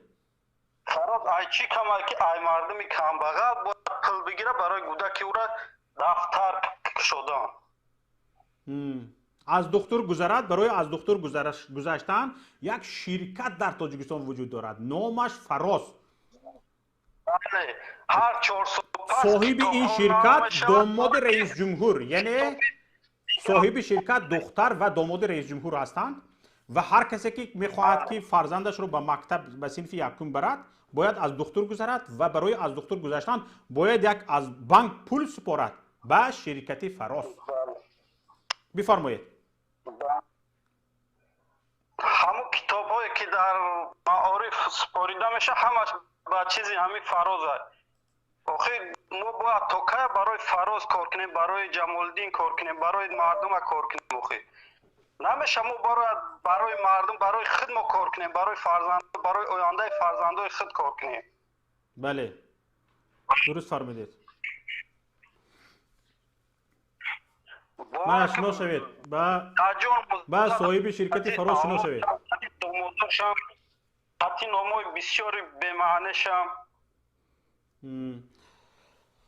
برادر عزیز یگان ملاحظه دیگر دارید یا یگان پیشنهاد دیگر؟ چی باید کرد که از دست این یک توده ظالمین خلاص شد و این ساحه رو پیش برد؟ تا این ساحه پیش نرود مردم به سواد نمی شود، تا این ساحه پیش نرود مردم از حقوقش باخبر نمی شود، تا این ساحه پیش نرود مردم نمی تواند دانش اندازد، وزارت معارف پیش برود، خوب شود. چی باید کرد؟ باید که مردم یک شوند بگن که بس که خوردی سیر کردی، بس اولاد سیر کرد، بریم ما زندگی خودمون پیش بریم. басай як жавр зилм киштор тырмакни басай русчен мардум зиндаги хича пеш бара. بسیار خوب برادر عزیز، تشکر به شما. من فکر میکنم که اینجا برنامه ما را مسئولین وزارتی معارف، مسئولین حکومت گوش کرده شدن. حتما این پیشنهاد شما را به اینابت میگیرن و تیزتر دفع میشوند. رحمت اکجم. زنگ دیگر را قبول میکنیم.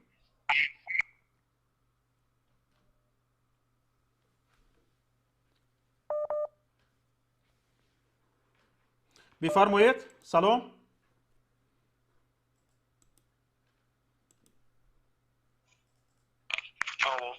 الو. السلام علیکم. و علیکم السلام. رادیوی پیام است. بله، شما در برنامه فردای تاجیکستان هستید در شبکه پیام تیوی. گپ درباره معارف میرود. درست است؟ نفهمیدم. بله بله بله بله بله گپ درباره معارف می رود. بله بفرمایید. من درباره معارف گپ زدنی بودم. من معارف تاجیکستان همین خیلی شکست کی دیگر این رو چه گفتن در کنم بچه خیلی قدم نمی شود.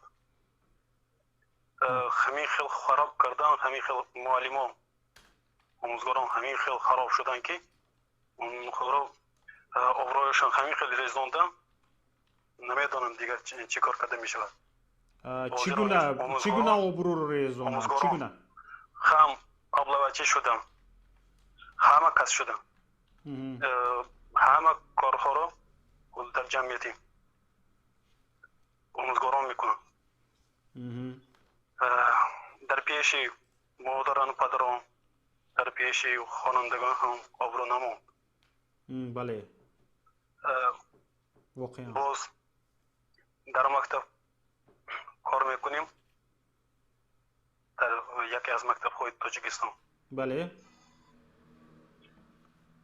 وضعیت همین خیلی وزمین است که این رو گوش کرده شدن شما را. بفرمایید گوش کرده شدن شما را. از چی سر کردن هم نمیدانیم. شما یعنی آموزگار مکتب هستید؟ بله؟ بله بله. شما همچون آموزگار مکتب، من به شما یک سوال دادنی هستم اگر راضی باشید. میگفتید که بسیاری از رسانه ها همین ساحه معارف را فساد زده میگویند. فساد زده میگویند و همین معلم های آموزگاران چی فساد کاری میکنند که اینقدر در سر و صدای رسانه ها در این باره بلند است؟ همین آموزگار به چی فساد کاری دست میزند؟ در مکتب آیا فساد کاری رو میبینید؟ میدونید در مکتب های میانه آموزگاران پول گرفته نمیتونن از خوانندگان. چگونه پول گرفته نمیتونن؟ اگر گپ درباره ژورنال و دفتر همین خیلی باشد میگیرن، برای مکتب برای ریمونت میگیرن، لیکن دیگر پولی علاوگی گرفته نمیتونن. آموزگاران عادی در مکتب گرفته نمیتونن. ما درباره چی گپ زدم ممکن؟ درباره همین مثلا لباس معلمان همین رو از طرف معارف هم مجبور میکنن، نه فقط لباس خوانندگان مجبور میکنن همین معارف خرید گیرن. یعنی معلمان هم مجبور میکنن که از معارف سر لباس بخرن. همین خیلی. این معارف است یا دکان لباس فروشی؟ دکان شد. آخر وقتای آخر همین خیلی شده است که حتی که ما روچکای می نوشتگی رو از معارف میگیریم. بله. با ما نشان میدیم چه روچکا کتی نویسیم. بله. با کارهای آموزگاران همین خیلی بسیار شد. با علم و معرفت ما کار نمی کنیم. با بسیارتر کاغذ بازی و دیگر حواره هستیم. ببینید تا آنچه که من آگاه هستم با بعضی از کارهای تشکیلی مکتب اتفاقی کسب مبلغ جدا میکند. حتی با جشن بعضی از جشن‌های که در مکتب میگذارد اتفاقی کسب جدا میکند. حتی با ضیافت معلمان هم همچنین اتفاقی کسب مبلغ جدا میکند قسما. چرا باز از پدر و مادران باز به همین جشن و به دیگر و ها مبلغ جمع کرده میشود؟ یا اینکه مثلا اگر آگاه باشید اتفاقی کسب میباید امضا رو میگیرد میرود پول رو نمیگیرن بعد پول رو از مردم جمع میکنن میخه؟ نه در مکتب ما برای نوروز و برای عید خوب پول جمع نمی کنیم و همین برای شیشتن خوردن ما برای نوروز تیار میبینیم همین گذراندنی جشن از فیورال سر کرده دوا کرده همین اگر در ولایت سود باشه در ولایت دیگر جا باشه و بچه ها که دویدن آمون در کار تیاری دیدن آمون در کار یک تو دیگر میخواستم سوال کنم. 9 ماهی تحصیل از ماه سپتامبر تا ماه می تحصیل چقدر وقتی طالب به تحصیل صرف می شود و چقدر وقتش به مارشروفکا به عید گذرانی به عید خود تیاری بینی و کارهای جمعیتی کارهای غیر تحصیلی وقت اساسیش برای همین غیر مکتبی غیر علمی همین برای مارشروفکا و دیگر وقت می رود و صرف می شود. بسیار متاسفم. تشکر به شما. یگون گفتنی دیگر ندارید؟ یک دو گفتنی بود. بفرمایید. زودتر خواهش میکنم شما که آموزگار هستید میتوانید سخن را اخچم کوتاه کرده بگویید. بفرمایید. خدا خواهد همش خوب میشد. فقط ما نه فقط از طرف معرف طلب کنیم. بله. از طرف پدر مادران هم باید علم دانش فرزندانشان بی‌فرق نباشن. تشکر به شما. بسیار پدر مادران نمیدونن بچه هاشون در کجا میخونن در کدام صنف میخونن چندم صنف شدن و یا نمیدونن با دانش با اخلاق بچه هاشون کار ندارن. از طرف این طرف رو هم باید به نظر گرفت. تشکر به شما.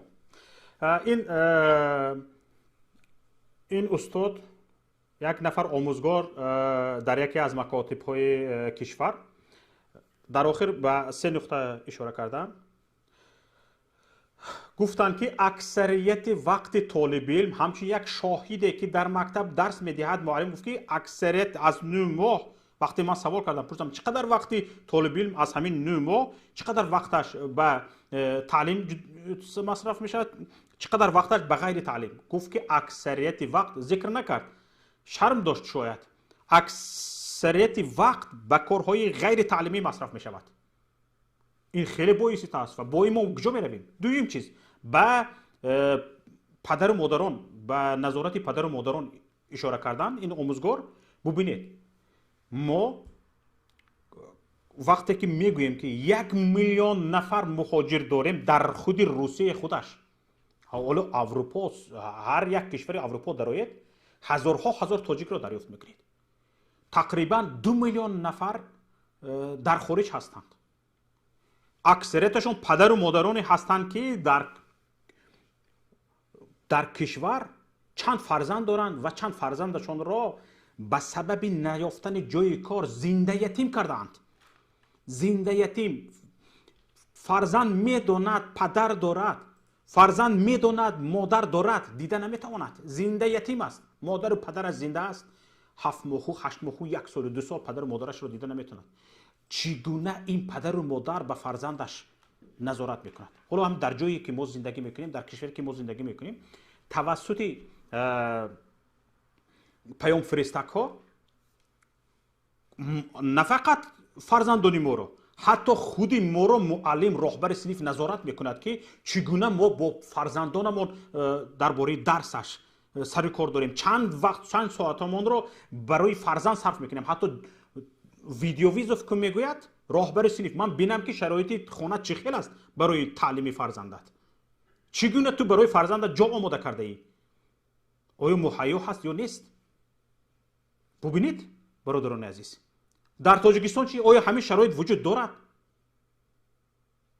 اینترنت نیست برق نیست برق کی نیست کامپیوتر از کجا کار میکند از کجا توسط آنلاین راهبر صنف نظارت میکند چگونه ما در عصر سنگیم دوستان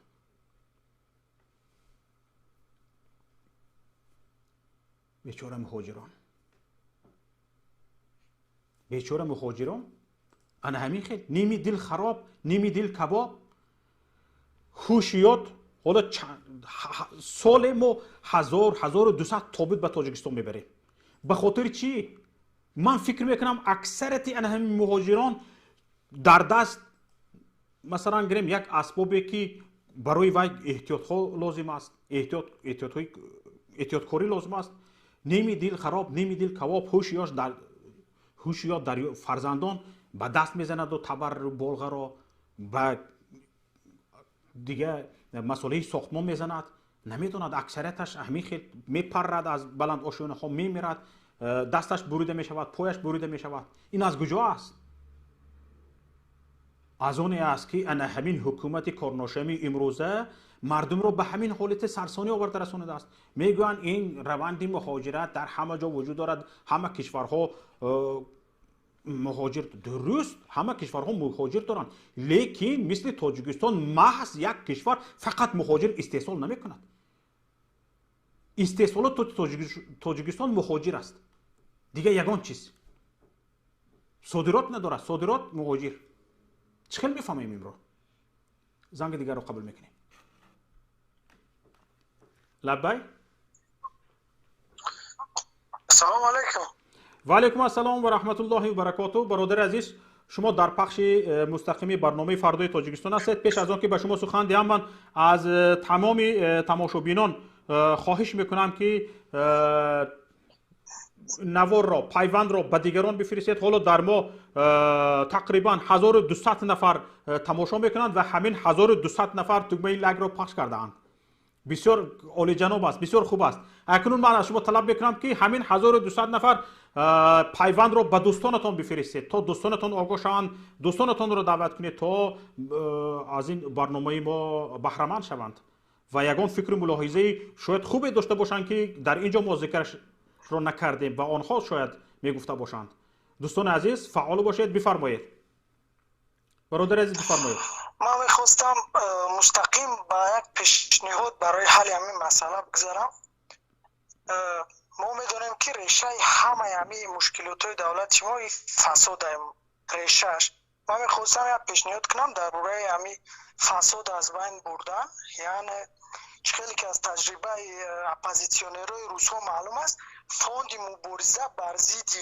فساد تشکیل شود که از طرف مهاجرایی که اکثریت ما قوه کاری دولت حساب میشیم با همون فوند یکم مقدار مبلغ با قدر امکان جمع شده و ضد مبارزه خیلی که از تجربه ازبکستان معلوم است که خیلی باید ضد هوسمندکنی ضد مبارزه با فساد میکنن همه شهروندان را اساسا در همین ساحه معارف ما در نظر دارم اساسا دانشگاه یا مکتب‌ها در کجایی که با فساد دچار میان دستگیری کنن و از طرف همین فاند مکافات‌دهنده شوند یا که تحلیل ها گذرانده شود یکم شخص به همین از فاند تامین کرده شود و اون وقت چه فقط در گذراندن تحلیل های همین سوهای معارف یا عموما سوهای همین دولت که فساد زده هستن گذرانده. ببینید دوستان اینجا مشکل در اون است که وزارت معارف یکی از وزارت های مهم یک کشور است اینها حتما شعبه تحلیل دارند حتما شعبه های جداگانه نهادهای جداگانه تا مکتبی باید چگونه باشد مکتبی چگونه باید باشد عالی چگونه باید باشد همه این را دارند در تاجیکستان همه این را دارند لیکن آنها در چه حالت هستند انتظار فرمان هستند میترسند که مبادای دل پیشوایشان برنجد، یک کاری مستقلانه بکنند که به پیشوایشان خوش نبیاید. برای همین مثل ربات فرمان را انتظار میشوند، یگان کار مستقلانه از پیش خود با خلاقیت کار نمیکنند و دهان پیشوا را انتظار میشوند. برای چی امروز اکثریت شاعران ما بی ابرو شدند؟ برای آنکه آنها نیز دیدند که خریدار اساسی شعری آنها پیشوا است. باید درباره پیشوا گفت و اگر مبادا درباره مشکلات مردم، درباره وصف مردم، درباره وصف ملت یک چیز گفت، پیشوا خفه می شود. حالا در ما پیشوا هم ملت است، معارف هم ملت است، همه چیز پیشوا هم ملت هم همین برای پیشوا است، شاعر هم برای پیشوا است، معارف هم برای پیشوا است، همه چیز برای پیشوا است. انا برای همین هیچ کس از خلاقیت کار نمیگیرد. مشکل اینجاست. درست همین پیشنهاد همیه که یک فاند تشکیل شد از طرف مبارزه و از طرف اپوزیسیونرها. من در نظر ندارم که کارگرایی که در ساحه های حال و فساد زده خمون کار میکنن همو تحلیل را پیش برن یا که همون مبارزه برن. من در نظر دارم حساب فاند همون شخصایی که نظارت میکنن حالت فساده با همین شخصانی که به همین مسئولن معلومات ها فرستونن یا عموما زید همین فساد مستقلانه مبارزه برن حساب همین فاند و یا سرمایه گذاری شوند با مانند هیچ خیلی نوال. برادر عزیز اینجا ببینید، اینجا یک چیز هست، نگاه کنید. شما درباره فساد گپ زدید. در تاجیکستان یک نهاد اگنتی ضد فساد نام دارد، اگنتی ضد فساد هست، لیکن همین اگنتی ضد فساد در بطن حکومت تأسیس شده است.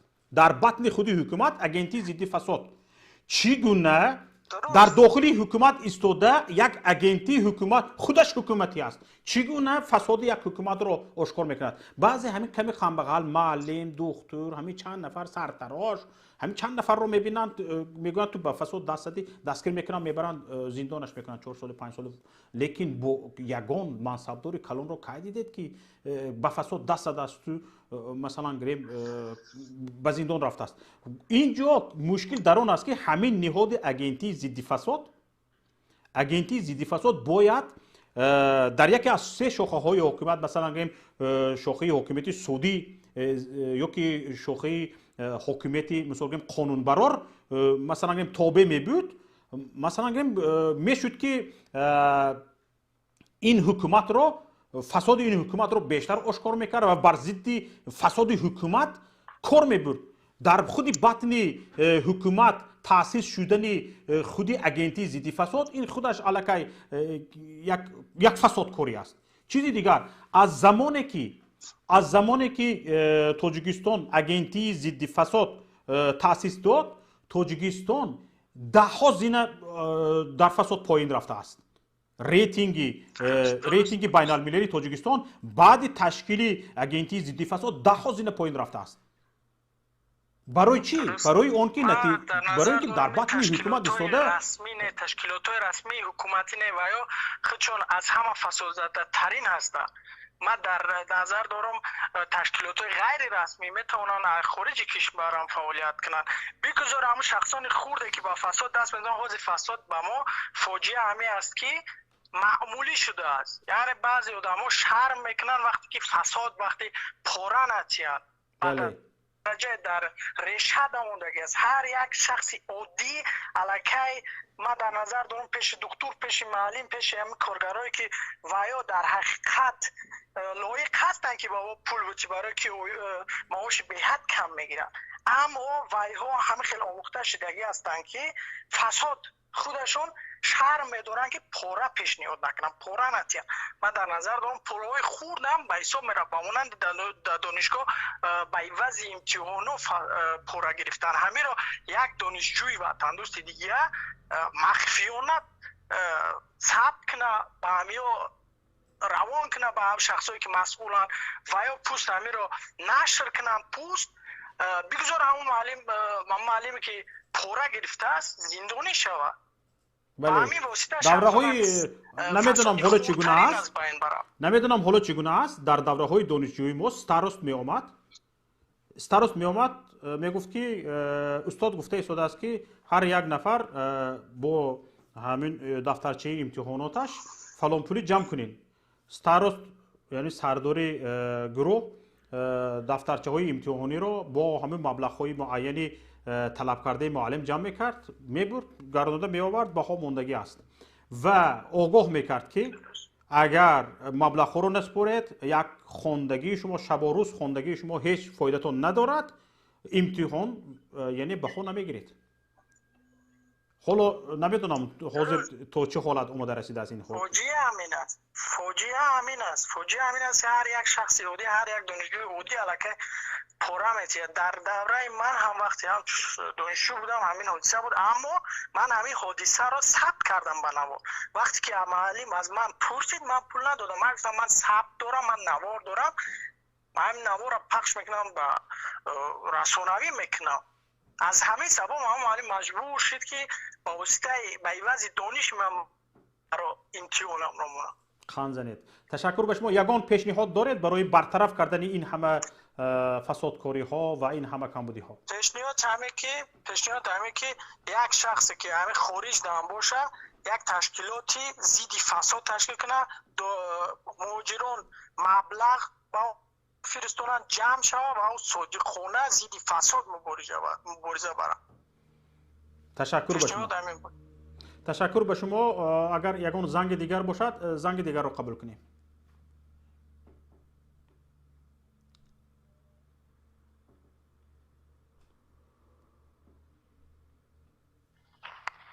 الو گوش میکنم شما رو.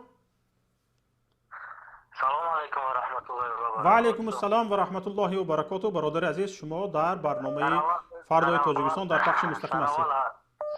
سرول برادر عزیز شما رو بسیار عرض سپاس میگویم به این قدر غیرت شما، برای این قدر شجاعت شما.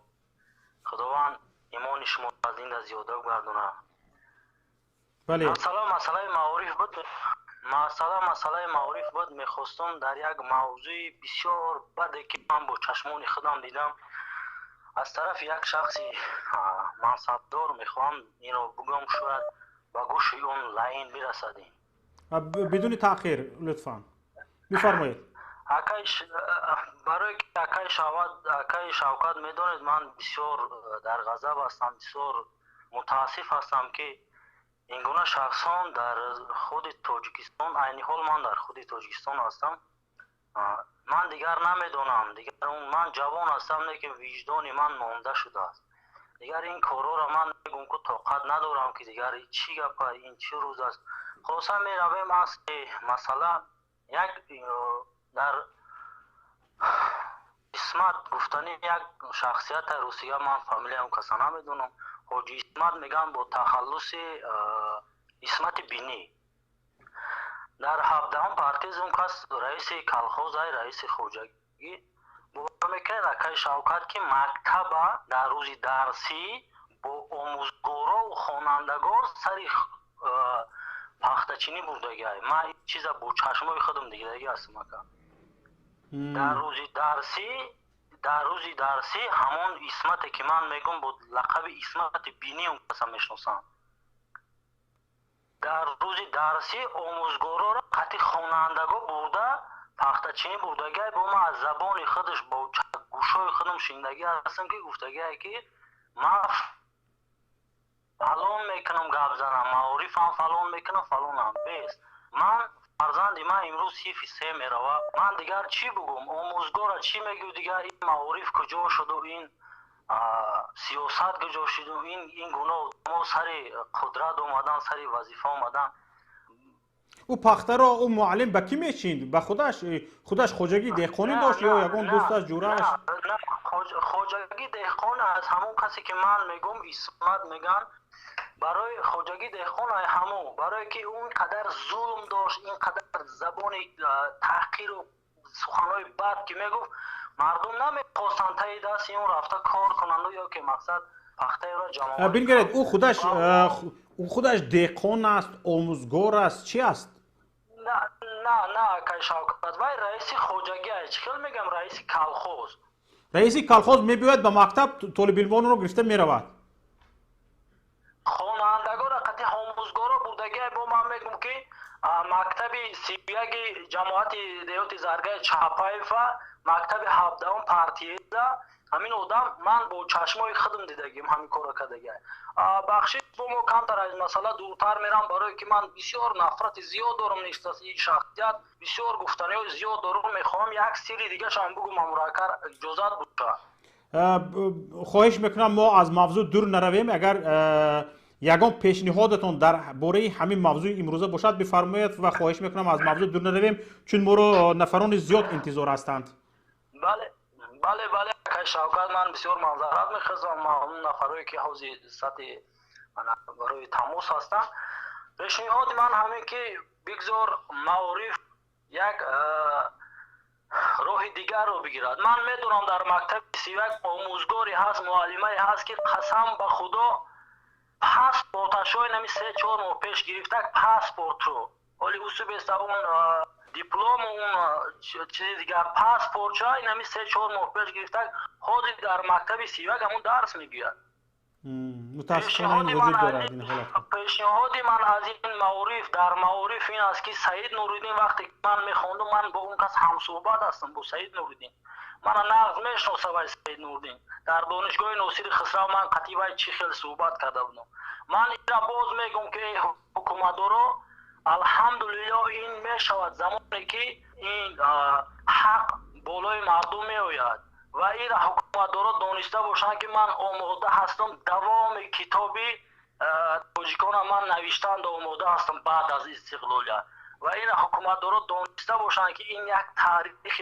بدی هست برای نسل نو است یک تاریخ بدی هست که خلاصه فرزندان نبیرای اون این را میآموزند خلاص پناه خدا باشین الله نگهبان تشکر به شما این ملاحظه های شما را امید دارم که کسانی دخلدار شنیدند من باز میگم که اون کس اسمت خیلی بسیار کارو دارم من که جهازی وقت گفتی شما وقت کم از دیگر تشکر به شما برادر تشکر زیاد به شما زنگ دیگر رو قبول کنیم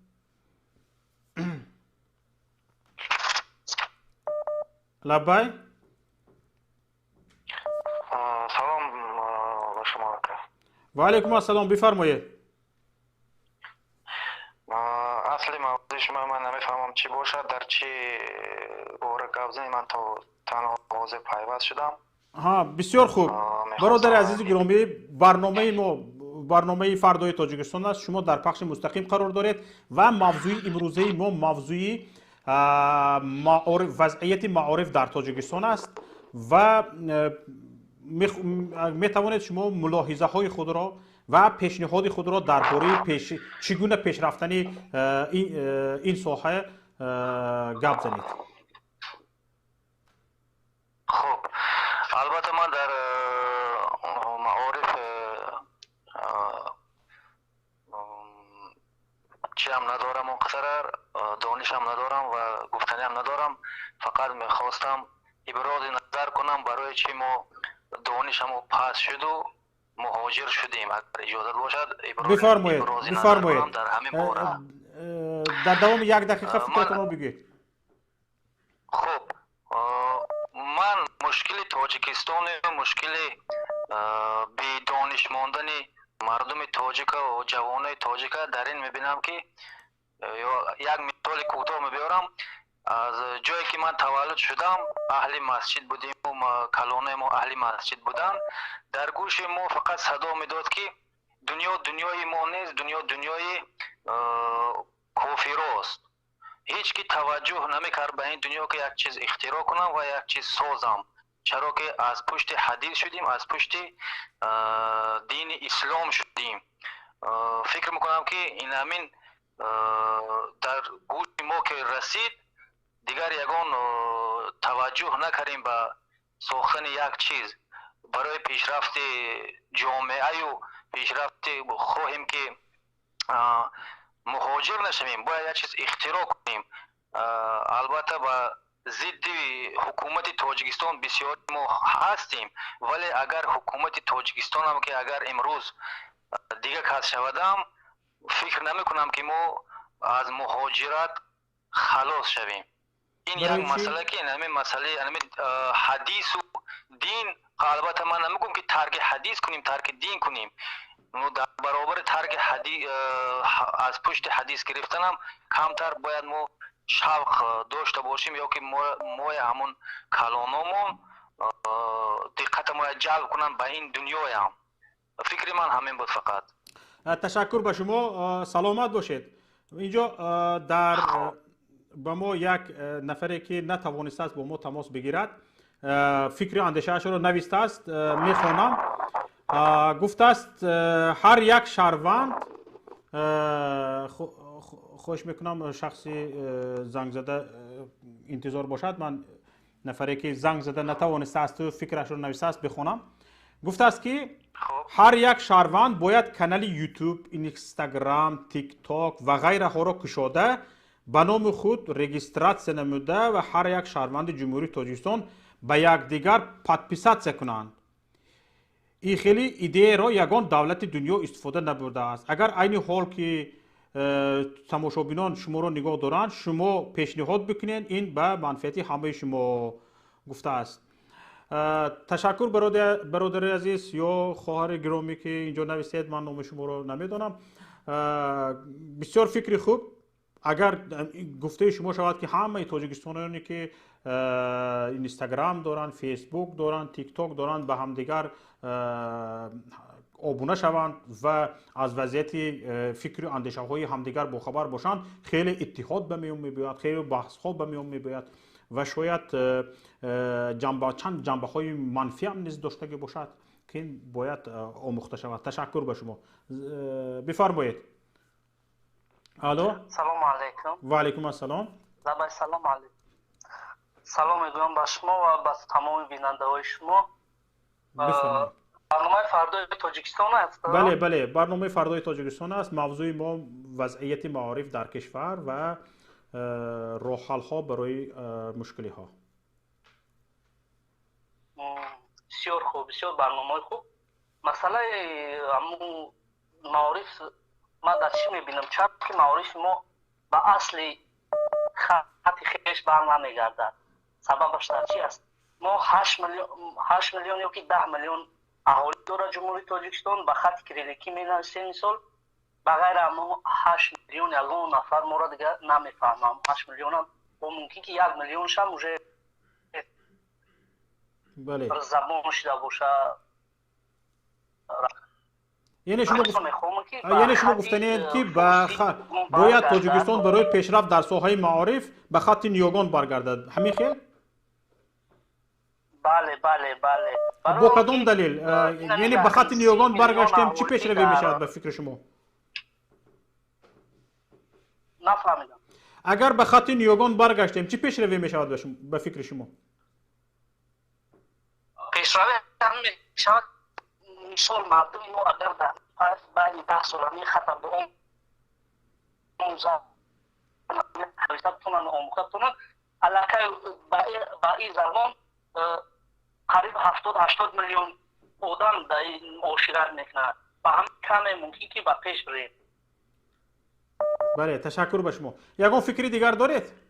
نه تشکر به شما برادران عزیز و گرامی، تماشابینان عزیز. اینجا برادر به یک چیزی مهم اشاره کردن، برگشتن به خط نیوگان. حالا در همین باره بحث ها در فیسبوک هم خیلی زیاد هست، بحث ها در شبکه های اجتماعی خیلی زیاد است. استادان دانشگاه ها که در شبکه های فیسبوکی فعالان اگر طرفدار حکومت باشند بسیار کوشش میکنند که ما به خط نیوگان برنگردیم، چون آن مشکلی های زیادی خود را دارد و آنهایی که میخواهند ملت یک کمتر سوادش بلند شود، به عموما میراث نیوگان دسترسی پیدا کند، کوشش میکنند که ما هر چه زودتر اقلا فاصله به فاصله باشد هم آهسته آهسته به تدریج باشد هم به خط نیوگان برگردیم. برادران عزیز، وقتی که من امروز به این برنامه آمادگی میدیدم، خواهران گرامی تماشابینان بینهایت ارجمند، دیدم که در رده 1000 دانشگاه بهترین کشورهای دنیا در تمام جهان، در رده 1000 کشور تقریبا 50 دانشگاه کشور همزبان ما ایران در آنجا وجود دارد. یعنی اگر 950 تایش دیگر کشورها باشند، 50 تایش از ایران است و اکثریت این دانشگاه ها حتی رایگان هستند. با ریتینگش با ریتینگ دانشگاه های جهانی برآمده است و ما یک دانشگاهی نداریم که در رده 1000 نه، در رده 2000 یک دانشگاه نداریم. در 2000 دانشگاه جهان، در بین 2000 دانشگاه بهترین جهان یک دانشگاه تاجیکستان وارد نشده است. این به نهایت تأسف آور است. اما برادران گرامی، خواهران عزیز، اینجا مشکل در چیست؟ مشکل در آن است که حکومت کشور ما نمیخواهد که ما به خط نیاگان خود دسترسی پیدا کنیم. تمامی و نه اینکه میخواهد بلکه نفرت هم دارد. به خط نیاگان نفرت دارد حکومت امروزه جمهوری تاجیکستان. ما باید یک خط کریلیک چی است؟ خط کریلیک ما را در یک بلکاده علمی قرار داده است. در یک بلکاده دانش اندازی قرار داده است. ما با خط کریلیک نه به چیزهای لاتینی دست مییابیم، نه به فارسی خودمون دست مییابیم، به یگان چیز دست نمییابیم به جز اینکه تاجیکستان و دیگر یگان جا این با خط کریلیک با زبان تاجیکی، حتی با روس هایی که دیگر کشورهای اتحاد شوروی که خط کریلیک را استفاده میبرند یگان گپی ما را نمیفهمند. حتی همین خط سریلیک امروزه تاجیکستان وارد یگان برنامه، اکثریت برنامه‌های تکنیکی، برنامه‌های کامپیوتری جهانی نشده است. مجبوری برای آن که برنامه‌های جهانی را آموزی، مجبوری که یا اقلا زبان روسی را بیاموزی یا زبان انگلیسی را بیاموزی. اما زبان فارسی را دانسته باشی، میلیون ها کتاب با زبان فارسی، کتاب‌های جهانی با زبان فارسی برگردان شده است. کتابخانه‌های جهانی وارد میشوی. اکثریت برنامه‌های جهان که برابری استحصال شدن است، برنامه‌های تکنیکی، برنامه‌های کامپیوتری با زبان فارسی دسترس است. وقتی که انگلیسی رو نمیدونی، وقتی که روسی رو نمیدونی، زبان خود را دانستنت کفایه است، همین که با حروفات فارسی شناس هستی. چرا ما چنین چیز رو نمیخواهیم؟ چرا ساحه معارف به این چیز اهمیت نمیدهد؟ چرا ما حق نداشته باشیم که مثلا در برابر کریلیک با خط نیاگان بلد باشیم؟ فرزندان ما، دانش اندوزان ما برابر خط سریلیک با خط نیاگان دسترسی داشته باشد و بلد باشد که با آن مثلا خط نویسد، کار کند. در برای همین نگاه کنید، گروزیا حروفات خودش را دارد، ارمنیا حروفات خودش را دارد، حتی در دوران شوروی حروفات خودش را دیگر نکرده بود. چرا ما دیگر میکردیم؟ چرا ما با حروفات خودمون بر نمیگشتیم؟ باید این رو هر چیز زودتر در حکومت کشور بررسی کنند، تحلیل کنند و گوشی همه مهم است، گوشی شنوا داشته باشند، چون نفرانی که به این ساحه بلد هستند، متخصصان این ساحه قریب 10 سال نه از اولی استقلالیت کشور گفته ایستادند و امروزها در شبکه فیسبوک این بحث خیلی تصفیده است. اما حکومت ما گوش شنوا ندارد، برعکس نفرت خود را اظهار میکند. اگر یگان زنگ دیگر باشد قبول کنیم.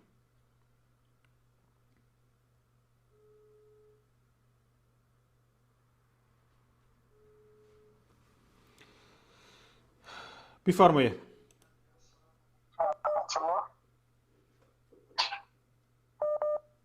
بله.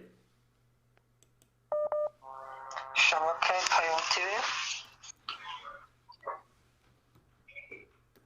نفهمیدم شما رو. الو.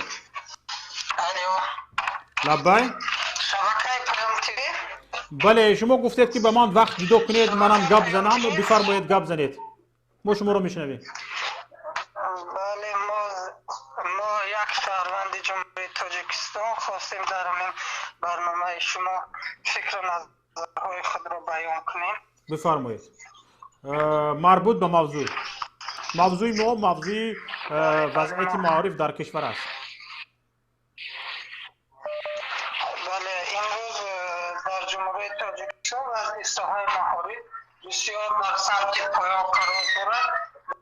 برای آنکه امروز حکومت جمهوری تاجیکستان بسیارتر مسئله اساسی را برای زیاد نمودن فساد پیش گرفته ایستاده است.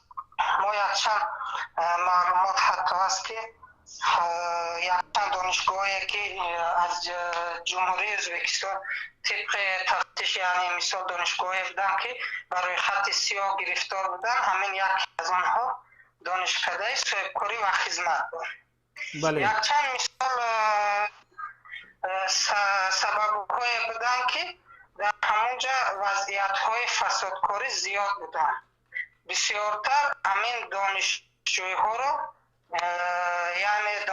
را چیکار میکردن؟ برای پرد میبردن و همون دانشجوی‌ها از دانش چیکار بودن؟ بهره‌ور نمیشدن و باز حالت‌های همین فساد زدگی در آن بود که آموزگاران از هر یک دانشجو تا حد امکان 50 تا 100 سومانی یعنی مبلغ میستانیدن برای درس‌های نخوانده.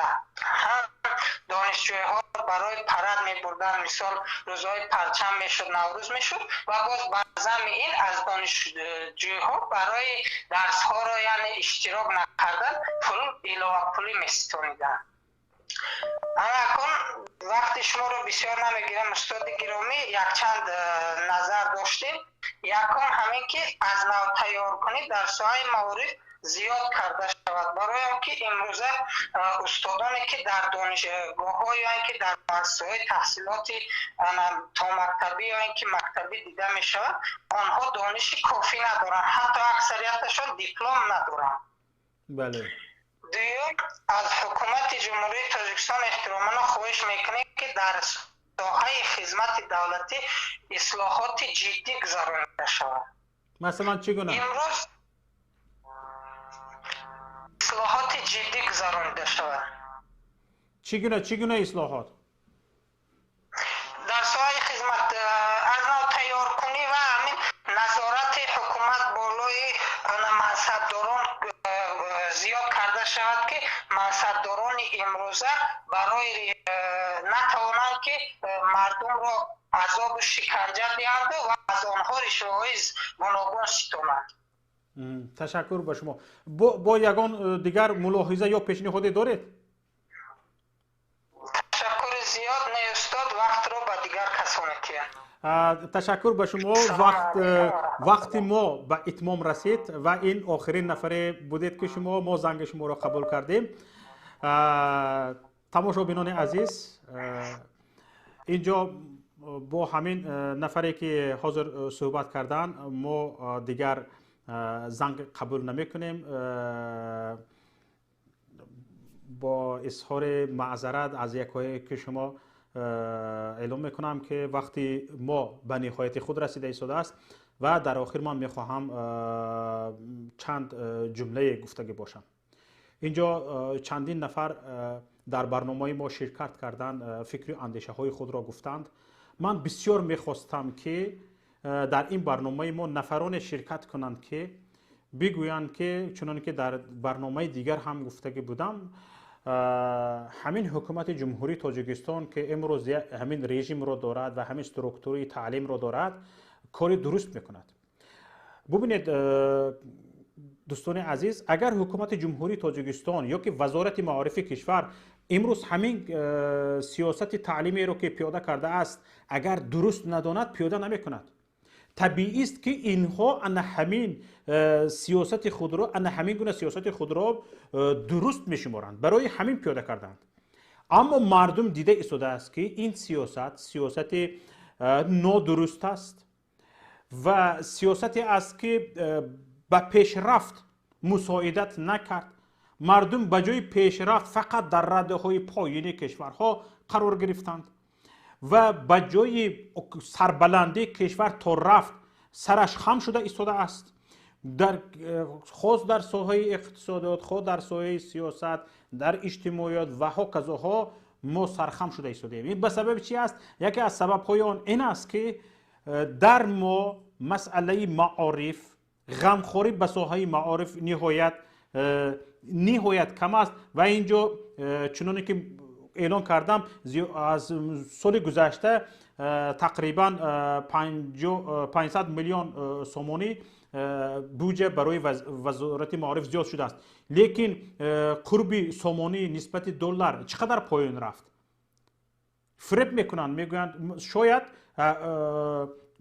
اگر با قرب دلار حساب کنیم شاید تقریبا 30-40% نسبت سال 2020 در سال 2021 برای سال 2021 بودجه برای معارف خیلی مبلغ رو شاید تا 25-30% شاید کم مبلغ جدا کرده باشد اگر ما کورس دلار رو به حساب گیریم.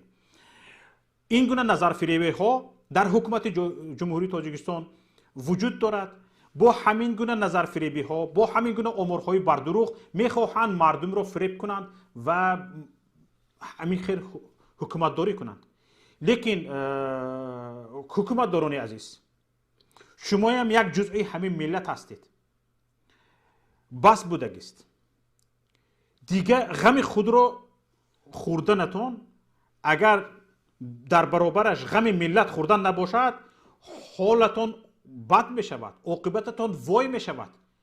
این ملتی که در نظر شما در نظر شما نیست، این ملت فردا بیدار می شود و دیده ایستادید که بیدار شده. یک نفر نبرآمد بگوید که حکومت کار درست میکند. در این برنامه ما آزاد زنگ ها رو قبول کردیم. یک نفر برآمد بگوید که حکومت کار درست میکند. این شما رو نگران نکرده است؟ شما هم جزء همین ملت هستید، فرزند همین ملت هستید. همین ملت شما رو به وای رسانده است، به حکومت برده است، به کرسی منصب برده رسانده است. شما هم تو پیشوا نشده اید، هم تو فرزند پیشوا نشده اید، هم تو اعضای عضوی عائله پیشوا نشده اید یا که دوست و همدهی پیشوا نشده اید که همین ملت خاموش ایستاده است. همین ملت شما را صبر کرده ایستاده است. همین ملت به همین نابکاری های شما صبر دارد که شما این گونه سیاست های نادرست را پیاده کرده ایستادید. لیکن وقتی که سیاست ملت، سیاست مردم ببخشید صبر مردم لبریز شد، طبیعی است که حالت شما بد می شود. و دیگر در اشاره کرد یک کاربر ما که در این برنامه اشتراک کرد، نام شما گفت که حالا من کتاب تاریخ رو من خودم می نویسم. شنیدید؟ نام شما همچون بدکارترین، بدکردارترین، بدرفتارترین، فسادترین در جامعه باقی خواهد ماند. برای همین خواهش میکنم برای آینده تاجیکستان، برای فردای تاجیکستان هر یک نفر سهم گذار باشیم و فکر کنیم، اندیشه کنیم، فکر و اندیشه ها را بحث کنیم و پخته ترین، درخورترین فکرها را پیاده کنیم تا اینکه کشورمان پیش رود. سلامت و سربلند و پیروز باشید. با شما بودم شوکت محمد در برنامه فردای تاجیکستان.